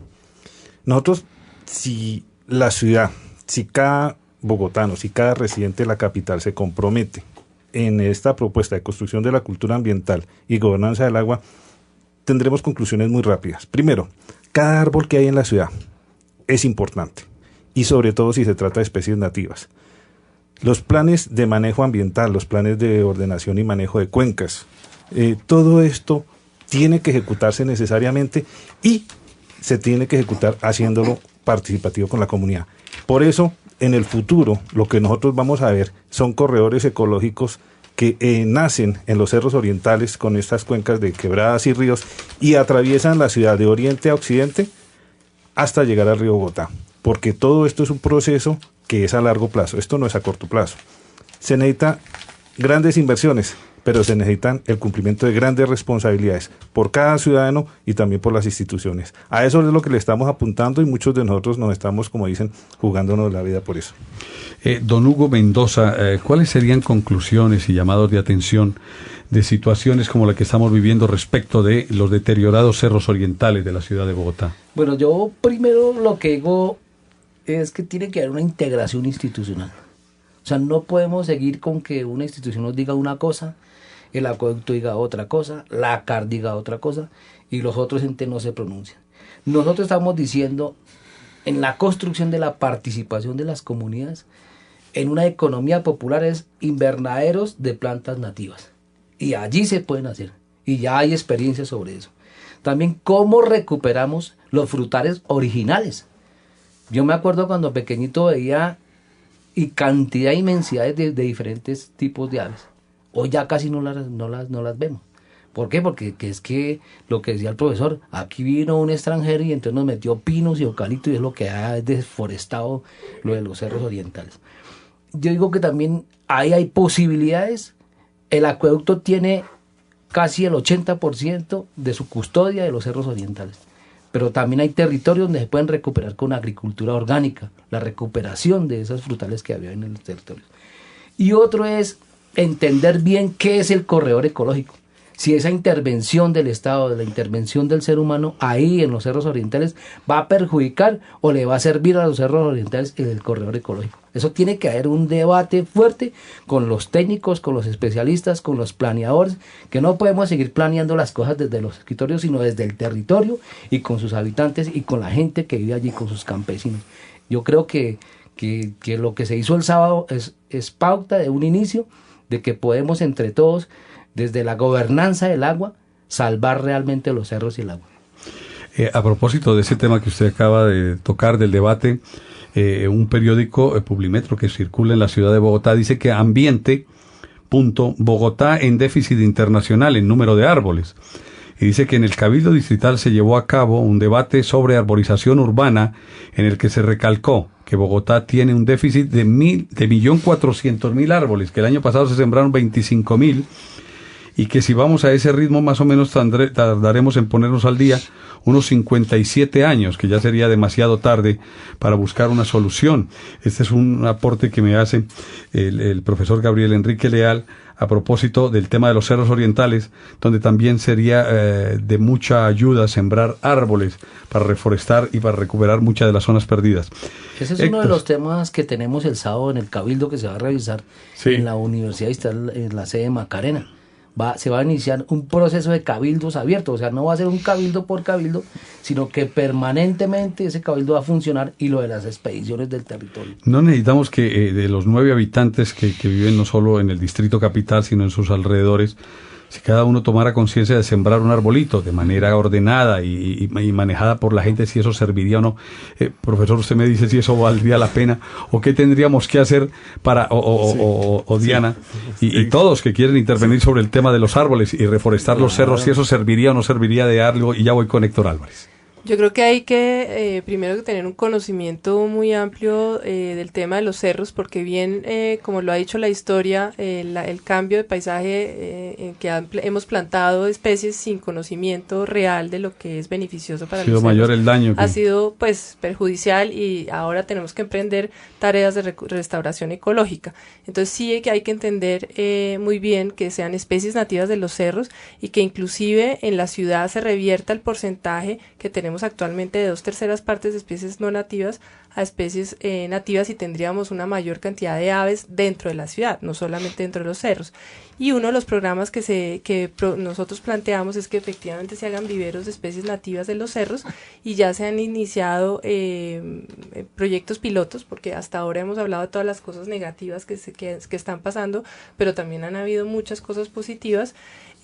A pesar, digamos, de todo lo que hemos hablado, se empieza a hablar de cómo producir esas especies. Ya muchos de los grupos de investigadores lo están haciendo, y dentro de la ciudad no se dejará libre albedrío de que cada uno plante enfrente, porque claramente eso debe ser planificado. Puede ser con la ciudadanía claramente, pero acompañado de la gente conocedora, como pues son las entidades. De los especialistas, para evitar males mayores. Sí. Héctor, a manera de conclusión. Bueno, lo que nosotros creemos, que venimos trabajando con el CINEP más o menos hace ya 4 años, y con la Mesa de Cerros, con el apoyo de Cooperación Internacional, y recogiendo la experiencia del CINEP de trabajo en los cerros orientales, que es una experiencia de más de 40 años, lo que proponemos básicamente es la propuesta de ecobarrios. Ecobarrios como una propuesta alternativa al modelo de ciudad. propuesta como un modelo alternativo a la construcción social del territorio en los cerros orientales y puede ser en los bordes de ciudad. Ecobarrio para nosotros es muy importante y ahí tiene 3 elementos que vale la pena mencionar y que ustedes han tocado algo de ello, y es lo ecomano, como decía Diana, el tema de la sensibilidad, el tema del rescate de la conciencia del sujeto en torno al territorio, en torno a la ciudad, a la visión digamos, de los impactos o la mirada de los impactos, y todo este tema del cambio climático. Me parece muy importante eso, ecomano, la formación de estudiantes y docentes para la construcción social del territorio, para que simbolicen el territorio de otra forma diferente. El tema de lo ecoambiental para nosotros es muy importante. Ahí hablamos de la vivienda. Decía un ministro de Medio Ambiente, que fue Eduardo Verano de la Rosa, decía, no podemos ponerle una pared a la ciudad y que la ciudad no venga nadie más para la ciudad. La ciudad va a seguir creciendo si le pongamos una pared alrededor y que no lleguen desplazados y que no lleguen estudiantes, etcétera, etcétera. Dice, hay que buscar los cerros orientales también como parques naturales habitados. Es que tenemos que entender que las ciudades van a seguir creciendo. No podemos negarnos a esa posibilidad mundial de crecimiento de las ciudades, del campo. Y entonces lo ecoambiental para nosotros tiene el tema de la vivienda. Ya tenemos procesos pilotos de vivienda con energías alternativas. Está el tema de las huertas comunitarias, de los viveros, del manejo del agua. Finalmente lo económico, es decir, si ponemos poblaciones ahí a que resuman lo económico, el rescate del concepto de manejar sosteniblemente el territorio, con propuestas del territorio, jóvenes cultivando, sembrando, bueno, eso sería una de las propuestas, y la idea es poder hacer un debate más adelante sobre eso. Infortunadamente el tiempo apremia, pero bueno, no hay que salir como locos, ya nos lo advertían, a sembrar una matica, porque no se trata de eso, porque acabamos convirtiendo en un mal peor el remedio que la enfermedad. Pero agradecerle a ustedes, a Héctor Álvarez, a Hugo Mendoza, a Diana Viernes, a Gabriel Enrique Leal, a Pedro Aldana, su participación en estos términos, profesor Gabriel Enrique Leal. Bueno, es que aquí al artículo que usted se refería dice que estamos en un déficit de 1.400.000 árboles. Eso no es cierto. Nosotros, seres humanos, respiramos oxígeno y arrojamos CO2. Y quien se encarga, gracias al proceso de fotosíntesis, de tomar ese C y devolvernos el O2 son los árboles. Las estadísticas nos dicen, para que respiremos aire de buena calidad, por cada ser humano necesitamos 10 árboles. 10 árboles por cada carro que circula necesitamos 20. 8 árboles. Si usted suma seres humanos de Bogotá y suma 18. Carros de Bogotá, 20. Necesitamos más o menos 9 millones de árboles para tener aire de nueva calidad. Bueno, pues infortunadamente el tiempo apremia, 8:57. Se nos acabó. Hugo, ya seguiremos hablando del tema en otra oportunidad. Yo era solamente para decirle que hay una pequeña aporte desde el Jardín Botánico, pero eso no da mucho a que haga, porque hay un programa de arborización en Bogotá y lo está haciendo el Jardín Botánico, pero eso es una migaje de lo que dice el profesor de lo que se necesita en Bogotá realmente. Sí, lo que dice Hugo es cierto, a eso me quería referir. El espacio urbano solamente lo interviene el Jardín Botánico, la Secretaría Distrital de Ambiente y en Cerros Orientales la CARP. Hasta mañana, muchísimas gracias en Las Cosas que Pasan, gracias a estos especialistas que llaman y hacen tomar conciencia de la necesidad de preservar los cerros orientales de la ciudad. Pasan viajando los presidentes pa' que nos gobiernen sus asistentes. Pasan corriendo los contratistas porque los persiguen los comisionistas. Pasan corriendo los comisionistas porque los acosan los contratistas. Las cosas que pasan. ¿Qué pasan?